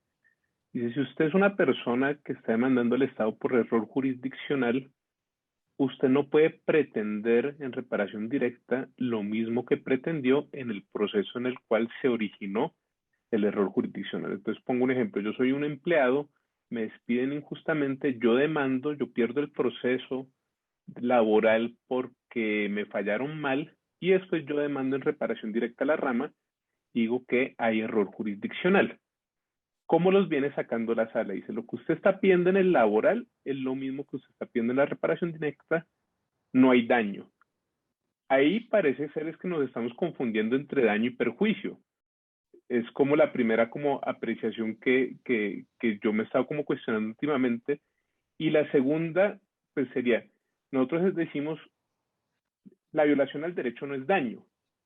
Entonces, si pedir lo mismo que pedir en el proceso ordinario, por así llamarlo, no es daño. Si la violación a un derecho no es daño, ¿en qué eventos procedería entonces el error judicial como fuente de la responsabilidad del Estado? Y lo tercero, que creo que también de pronto nos estamos equivocando, es nosotros entonces como de forma pragmática, para esos casos decimos, lo que usted pide es lo mismo del laboral. Lo único que usted pide distinto es el perjuicio moral, pero no hay perjuicio No, moral no, porque usted no me probó el error judicial, es decir, porque no hay falla. Entonces ahí estamos diciendo que no vamos a, en últimas, ¿cuál es la respuesta que estamos dando? No vamos a negar pretensiones porque no hay perjuicio, pero nunca explicamos cuál es el daño realmente porque estamos confundiendo perjuicio y daño, o porque no hay falla, a pesar de que el título no es la falla. Entonces yo quedo con esta nueva, digamos, distinción. No sé si, pues me he cuestionado mucho si los errores judiciales los estamos fallando bien o mal. no, yo creo que, no, no es que, no, no creo, puede que lo estemos fundamentando mal, pero yo creo que si uno quisiera fundamentarlo bien, uno tendría que decir cuál es el perjuicio que usted está pidiendo, Uh -huh, ¿sí? ¿Cuál es creo que el tema es un tema de lo que usted dice al principio, de distinguir entre daño y perjuicio, uh ¿cierto? -huh, El daño, digamos así, sería el error judicial, la sentencia equivocada, ¿cierto? El perjuicio es el perjuicio que me produce esa sentencia equivocada, uh -huh. ¿sí? Y entonces yo estoy diciendo, esa sentencia me produjo a mí determinado perjuicio. O sea, yo, qué le diría cuando cuando se estudió la responsabilidad del Estado por error judicial, la primera digamos que objeción que se le hizo a ese estudio, se le hizo varias objeciones a la posibilidad de admitir la responsabilidad del Estado por error judicial. Entonces se dijo, lo más grave aquí es que estaríamos desconociendo la cosa juzgada. ¿De acuerdo? Estamos desconociendo la cosa juzgada. Porque una sentencia que decidió determinada cosa y que estableció una situación, yo la estaría desconociendo si yo permito que un juez de el error judicial, que un juez de la reparación, cuestione lo que se dijo allí, cuestione lo que se dijo en la sentencia. Entonces, lo primero que hubo que explicar es, y que me parece que ahí puede estar un poco la respuesta, la responsabilidad por error judicial no desconoce la cosa juzgada.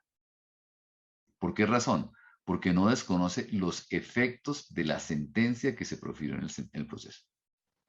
Entonces yo puedo decir, si a mí me metieron un proceso reivindicatorio y un juez en un error judicial grotesco, recontrabruto el juez, ¿cierto? Me quitó mi casa de habitación y se la dio al demandante. Dice, me quitó mi casa de habitación y se la dio al demandante. Yo demando al Estado por error judicial. ¿Yo podría decirle al Estado que me devolviera la casa?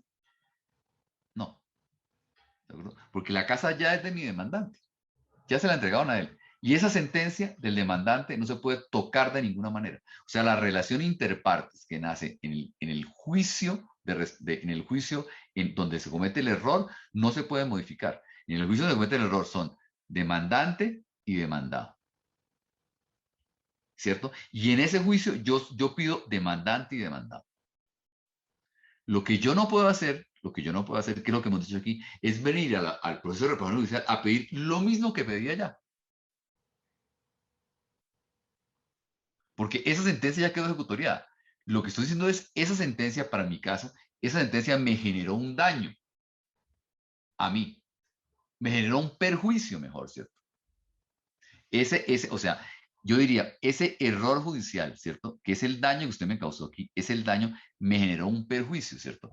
Y ese perjuicio que me generó, esa sentencia equivocada, el perjuicio es que requiero que me pague es el valor de la casa o el valor que perdí, ¿de acuerdo? O el valor de la pérdida de oportunidad en el caso de que hubiera habido sentencia de primera instancia. Fíjese, acuérdense en los casos esos en los cuales el juez no entró de fondo. Entonces hablo de pérdida de oportunidad. Porque el juez lo que hizo fue meter un inhibitorio y yo no puedo modificar eso, sino si el juez hubiera entrado a estudiar, me habrían pagado tanto. ¿De acuerdo?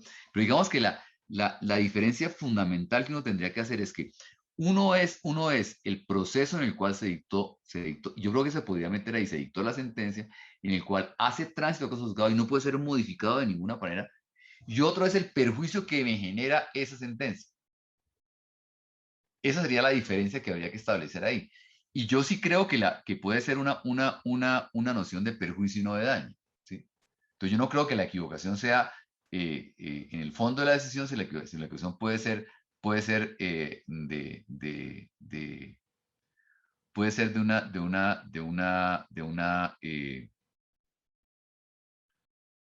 digamos que una denominación indebida entre perjuicio y daño y no de.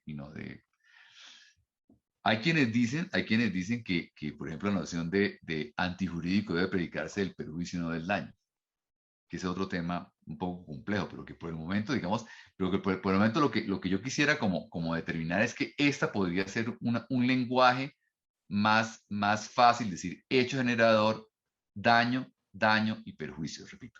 Y repito, o sea, daño a perjuicio, pensemos siempre desde la perspectiva de la víctima. ¿Qué perjuicio recibió la víctima? Estamos hablando de perjuicios. Y el daño, ¿cierto? Objetivo, ¿cierto? Aunque a mí no me gusta decirlo, pero la doctrina dice lesión al derecho. A mí no me gusta, ¿cierto? Pero en general todos dicen derecho y es objetivo, ¿cierto? A mí no me gusta el derecho por el discurso que hemos hecho aquí de los derechos convencionales. A mí no me gusta el discurso, ¿cierto? Por eso no quisiera alimentarlo mucho. Pero eso es lo que dice la doctrina. Objetivo y aquí subjetivo, ¿de acuerdo? Ahí Y hecho podríamos, generador, podríamos, digamos, para aterrizar la idea, decir lo siguiente. Entonces, en error judicial, lo que usted reclamó en el ordinario tiene una decisión con tránsito a cosa juzgada, es inmutable y usted no lo puede reclamar porque hay un título jurídico que lo obliga a imponer, a soportar ese daño, que es la sentencia que hizo tránsito a cosa juzgada. Por eso yo no puedo pedir lo mismo en uno y en otro.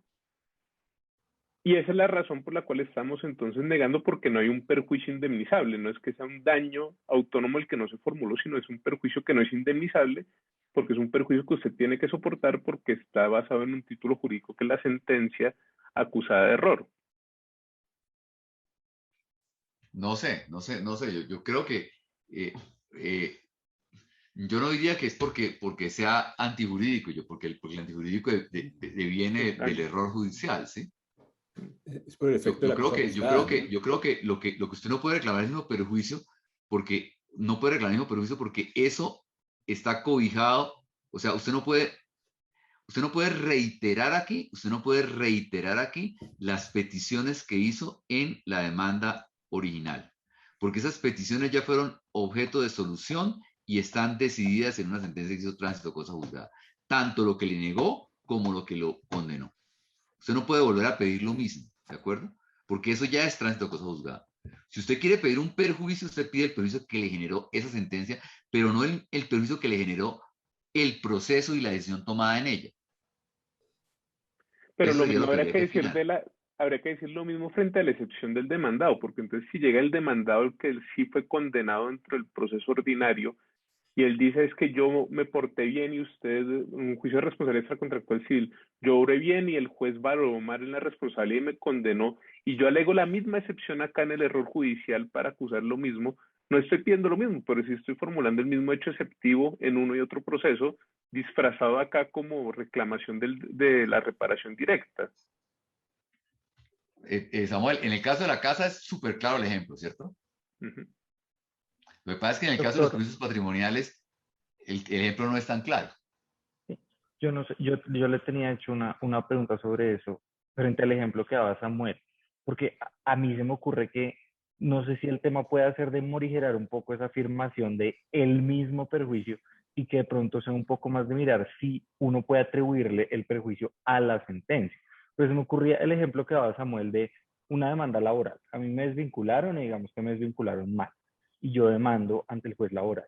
El juez laboral me niega las pretensiones, pero me las niega con un error grosero. Digamos que dice, no había ninguna prueba de esto, pero fue porque no vio la prueba, el que hablábamos alguna vez, no miró el expediente, pero estaba la prueba y está el error y la sentencia está mal. Yo no sé si uno puede decir error jurisdiccional ahí, pero yo qué puedo pedir como demandante si no es lo que pedí originalmente, que era la indemnización por el despido. En ese caso yo no vería, pero el error está clarísimo, no miró la prueba que sí había y me dijo que yo no tenía ese derecho, pero sí lo tenía. Entonces no sé si uno eventualmente uno sí pueda decir que aun cuando es el mismo daño, la fuente del daño en este caso es la sentencia, porque el juez no miró lo que tenía que mirar o no, o resolvió de una manera tan grosera que pues cometí un error. Sí, me parece perfecto. O sea, yo diría, mire, el hecho generador del daño es la sentencia, la decisión. Mientras el hecho generador en el laboral fue la omisión del patrón o fue ¿sí me entiendes? O sea, ¿cuál es el hecho generador del proceso laboral? Que el man no me quiso pagar. El despido. Sí, Sí, el despido, lo que fuera, ¿sí me entiendes? O sea, el hecho laboral. Y el hecho generador del daño en la responsabilidad es la decisión. Por eso el hecho generador y el daño aquí es distinto.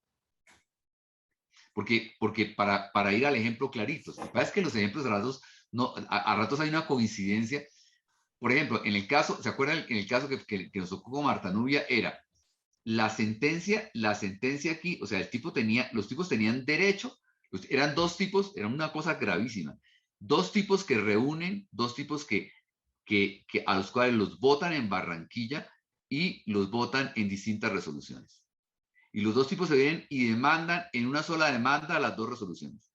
Y el Consejo de Estado les dice indebida acumulación de pretensiones y les niega. ¿De acuerdo? ¿Se acuerdan? Entonces, eso era un error judicial gravísimo. Un error judicial. ¿Cierto? ¿Qué fue lo que generó el daño? Ese error judicial, la sentencia, fue la que generó el daño. La sentencia fue la que generó el daño. Ahora, en ese caso, claro, en ese caso, la sentencia generó un daño, ¿cierto? La sentencia generó un daño, ¿cierto? Ahora, obviamente, el perjuicio que generó ese daño era distinto del que yo le pedía al Estado por la nulidad de los actos. Porque el perjuicio que yo pedí aquí ya no es lo que pedía ya, sino lo que podría haber ganado en el proceso. Entonces ahí es clarísimo que es una pérdida de oportunidad. ¿Sí? Pero en ese caso, digamos que lo que sí puede ser claro para hacer la distinción es que el hecho generador del daño en el error judicial es la sentencia. Entonces yo tengo que pararme aquí y decir, el hecho es el que genera el daño. Entonces, a partir de aquí, ¿cuál es el perjuicio que yo reclamo?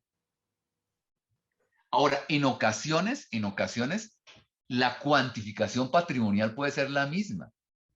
Claro. ¿Qué es lo que nos enreda? La cuantificación del perjuicio puede ser la misma. ¿Sí? Si yo digo, yo le estaba reclamando al señor en esta demanda 10 millones de pesos. Y por un error judicial me dijeron 0 pollitos. ¿Sí? ¿Qué fue lo que me hizo perder la sentencia? 10 millones de pesos. ¿Sí? Entonces, el perjuicio patrimonialmente es el mismo. Lo que pasa es que yo aquí se lo estoy imputando al demandado y aquí se estoy imputando a un hecho del demandado, no pagarme, y aquí a un hecho de la sentencia, no condenarme. Puede ser distinto. O sea, yo creo que técnicamente puede ser distinto, Samuel. Los intereses que genera, porque se genera a partir de la sentencia, el otro aparece, o sea, puede ser distinto patrimonialmente si uno se le mete un poquitico de filigrama, ¿sí? Aunque en grueso pareciera que es el mismo, que es lo que nos enreda, me parece a mí. Doctor, y una pregunta, por ejemplo, los costos de un abogado adicional, porque es un nuevo proceso, ¿no podrían ser considerados también como un perjuicio resultante Claro que en de... ese lo estudiamos en el caso de la doctora Marta Nubia y fue como que eran nada más cuota por ganarse el Litis. proceso, cuota litis, en ese caso fue eso.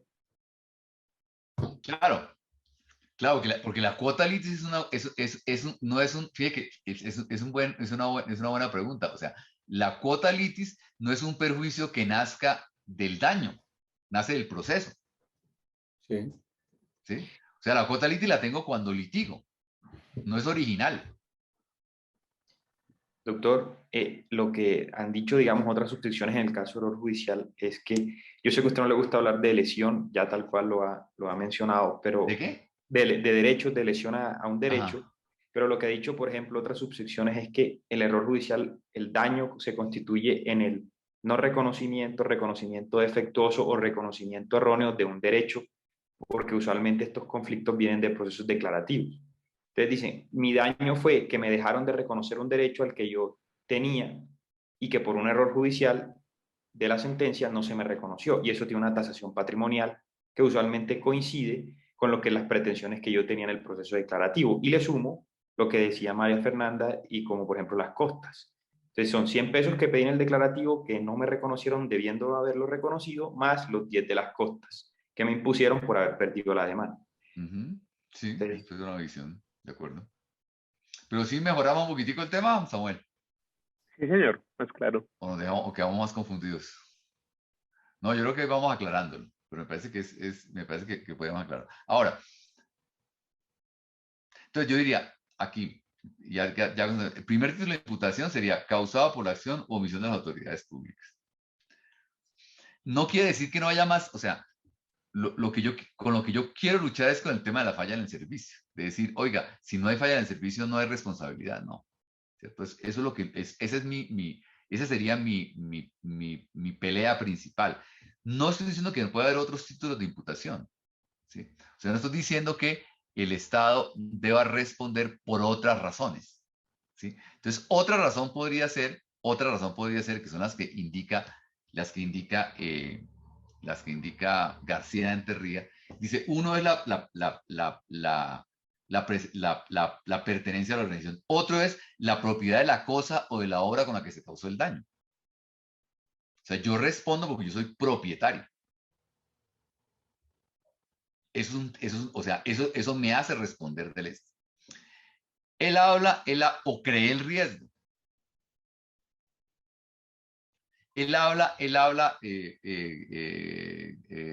García de Enterría dice el enriquecimiento sin causa, ¿cierto? Y después dice, aunque técnicamente hoy se habla de que el enriquecimiento sin causa no es perjuicio, no puede meterse dentro del perjuicio. Y eso es cierto, o sea, el enriquecimiento sin causa no es perjuicio.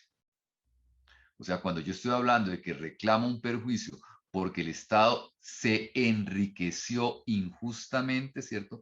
Yo no estoy hablando de que el Estado me causó un daño.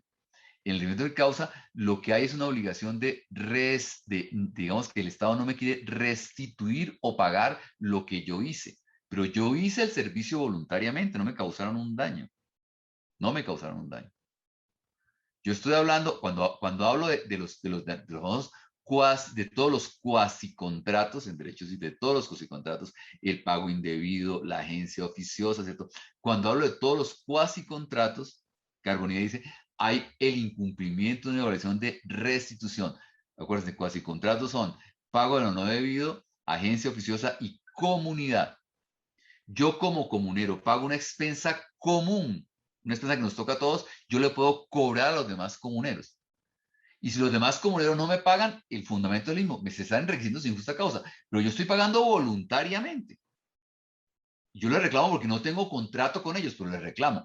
Agencia oficiosa, yo le presto un servicio a usted, se lo presto, ¿cierto? Usted me lo tiene que pagar porque usted se enriqueció con mi servicio.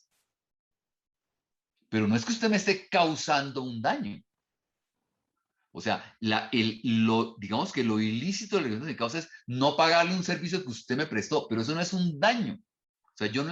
O sea, la reparación es, yo le causé un daño que debo indemnizar. Yo le hice algo a usted, o sea, por mi causa, le hice algo que le desequilibré el patrimonio. O sea, le casqué al carro y al cascarle al carro, pues usted perdió tanta plata. O sea, yo le causé el daño de indemnizar. Yo me metí en su casa, le ocupé indebidamente. O sea, yo le hice un daño. Aquí, papito, usted se enriqueció, usted me prestó un servicio.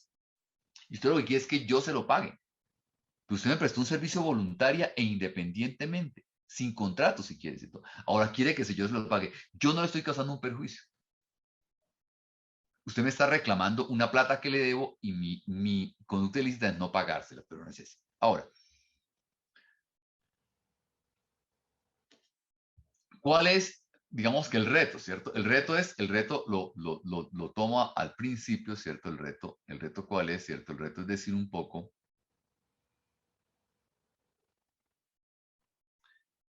y el reto es decir un poco, la limitación de la responsabilidad del Estado debe hacerse a partir de la relación de causalidad, o sea, de definir adecuadamente una relación de causalidad y del carácter antijurídico del daño.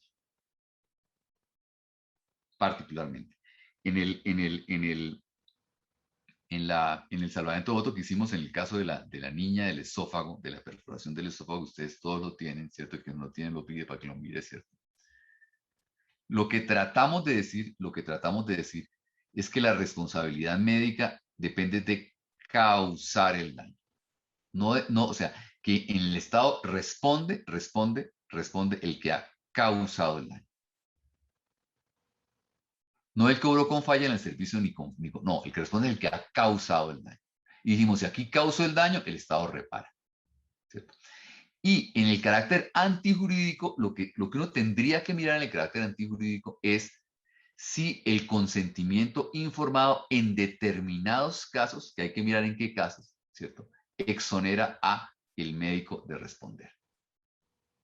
¿Por qué razón? Porque uno diría, ¿cuál es el carácter antijurídico del daño? El que si yo asumí el riesgo, a sabiendas yo debo soportarlo.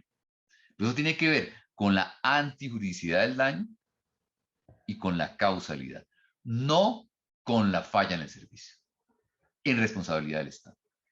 Entonces, obviamente, el reto sería dejar de hablar de falla en el servicio y hablar más de causalidad o de antijuridicidad del daño.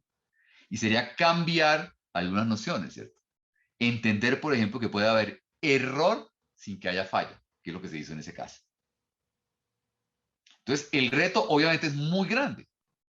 El reto de decir, no hablemos más de falla, sino hablemos de causalidad y daño antijurídico, pues claro, si yo les pongo los regímenes de responsabilidad que están aquí, usted me va a decir, pero ¿cómo quiere que lo hagamos de esa manera?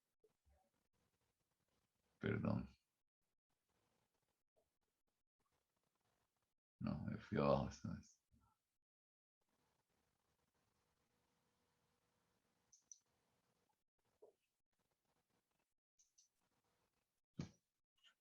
Privación injusta de la libertad. Claro que ahí hay un artículo que dice que confusión injusta con injustificada, ¿cierto? Pero si usted mira, todos los términos son injustas, todos tienen que ver con el responsable. Error judicial. ¿Cómo dice que sí? Defectuoso funcionamiento de la institución de justicia. Falla médica. Omisión por incumplimiento de obligaciones.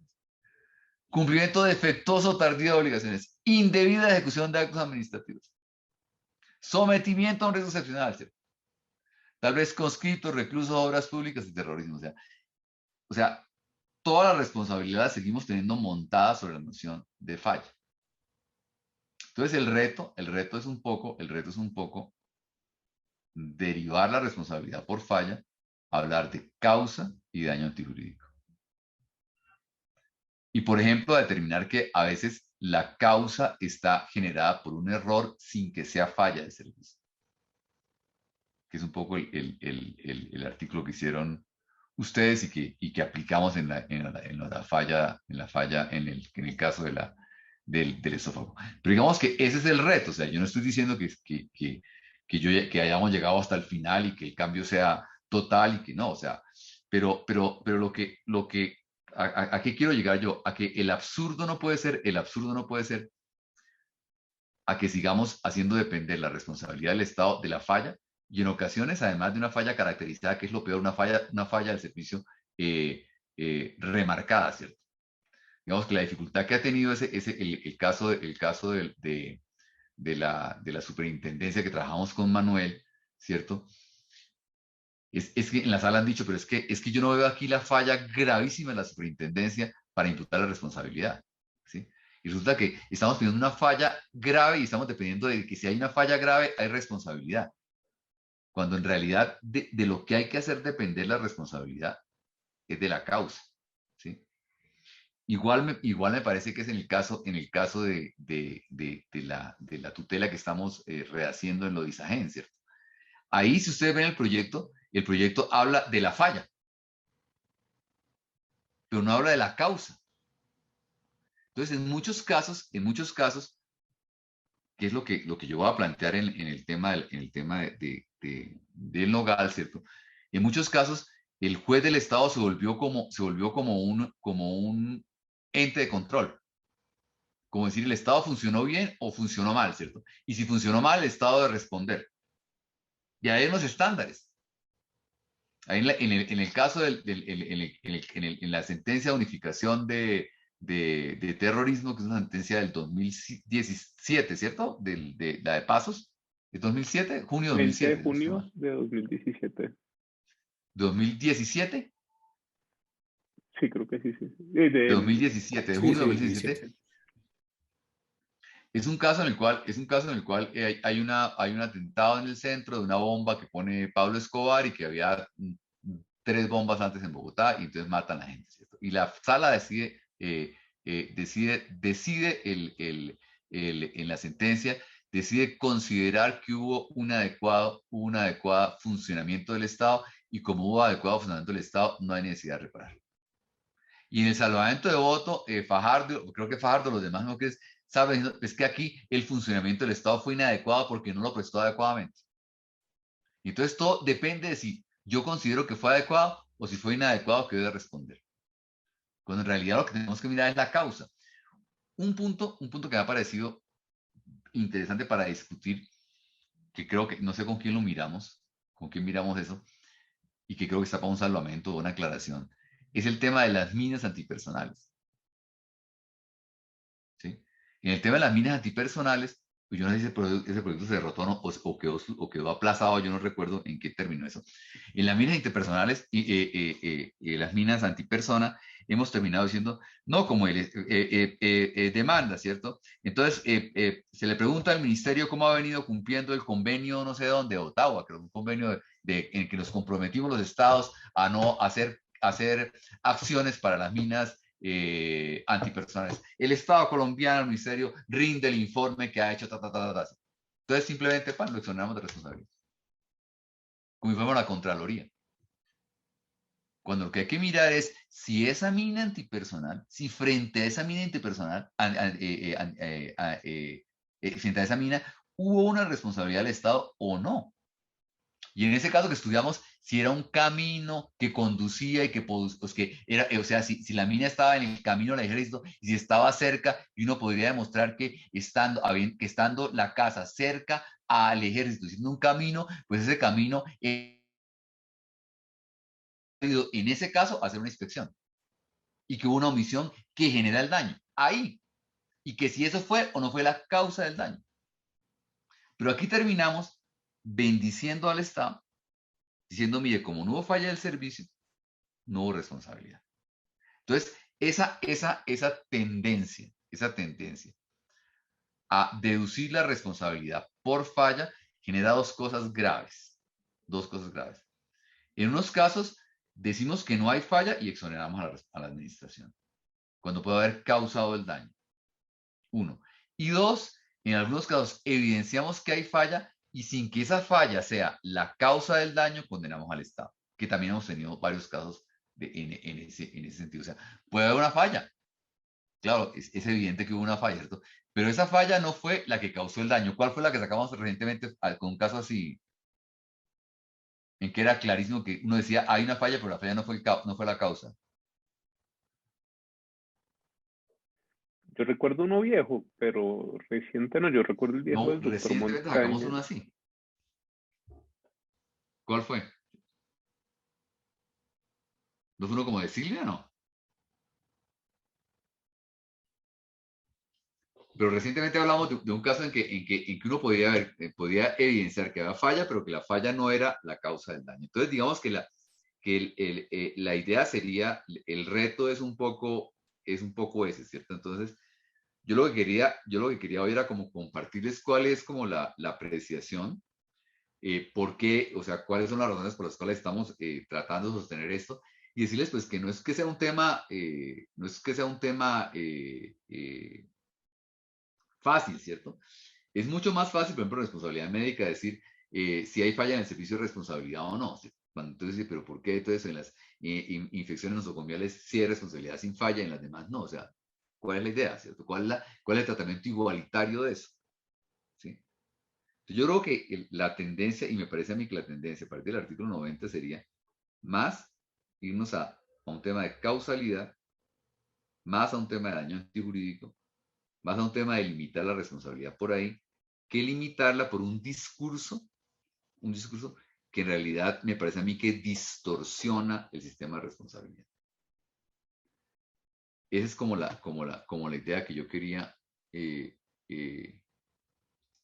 transmitirles. No sé si hay alguna pregunta de ustedes sobre el punto.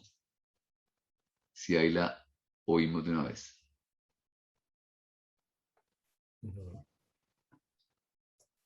Doctor, el caso que usted estaba diciendo, al final no lo sacamos de esta manera, que ese era el de la empresa que se venía quebrando y le intervienen, pero al final tampoco está demostrada la falla. Entonces creo que decíamos que la causa realmente de la liquidación era la mala administración de la empresa, sin importar si se intervenía a tiempo o no.